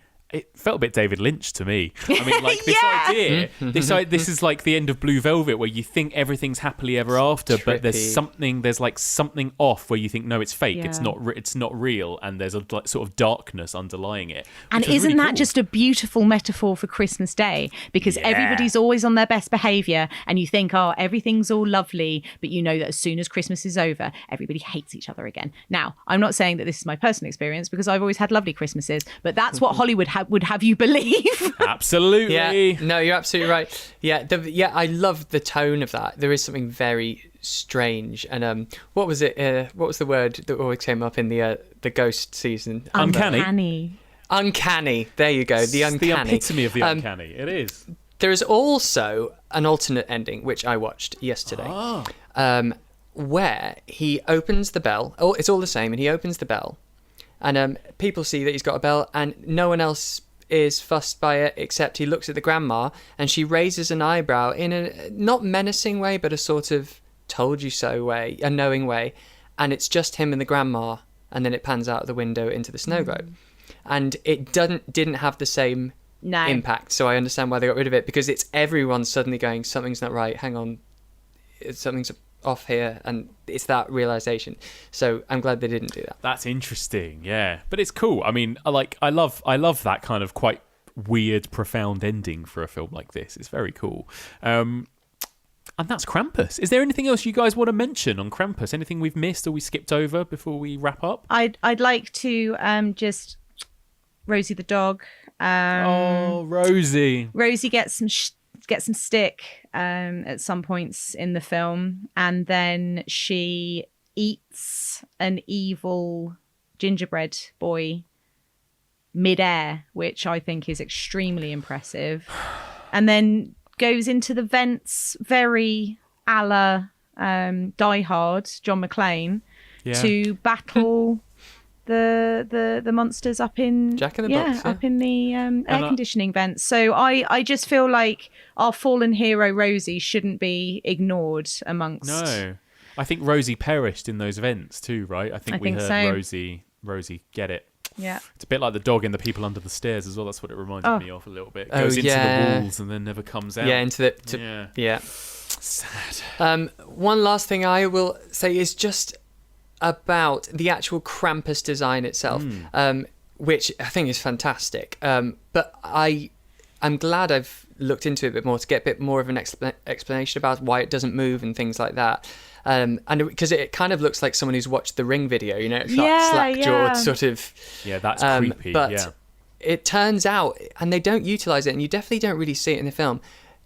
Inside his slack mouth, you can see at the back another mouth, and it's basically a demon who is wearing the face of an old man he's killed, or a grandpa. And so it's a demon with this sort of Leatherface style, with a face mask. Head. I love that. Yeah. Which is really great, and that's why it doesn't move or anything. So there's another mouth sort of in the back of the. That's interesting as well, because one of the things that I love so much about the design of Krampus is that he is he's kind of like human, isn't he? He's almost human, and then you get that sort of the big like demon tongue kind of coming out of that ever open mouth. So that actually makes perfect sense. Yeah. Which I think is really cool, but it's just one of those things that if you don't know it doesn't matter. Yeah, because I did wonder whether he was supposed to be wearing a mask, and like, did we never actually see the real Krampus's face? Because the face doesn't move at any point, and the way the tongue comes out of the mouth looks like there should be another face behind that face in a way, but we never get to from see the back. it, do we? It's very cool. But also, just the guy who wore it he had controlled so much of it, because he's not the actual face and head isn't on his head, it's in front of him, and he's holding it with a stick so he can control the head movements, and he has a screen in front of his eyes and showing the footage from a camera that's in the mole on the front of Krampus's face. So there are no eye holes to see through this thing. He's got a little mini screen showing what's in front of him, and he's controlling it. It's genius. Holy shit, that's amazing. That must have been a really cool film to be on set for, I imagine. That's amazing. Like the sets and the costume designs and the production designs and everything. That's very cool. Yeah. Oh, wow. There you go. So overall, we had a few problems with it, but pretty positive, right? It sounds like we all prefer this to Trick or Treat, for example, right?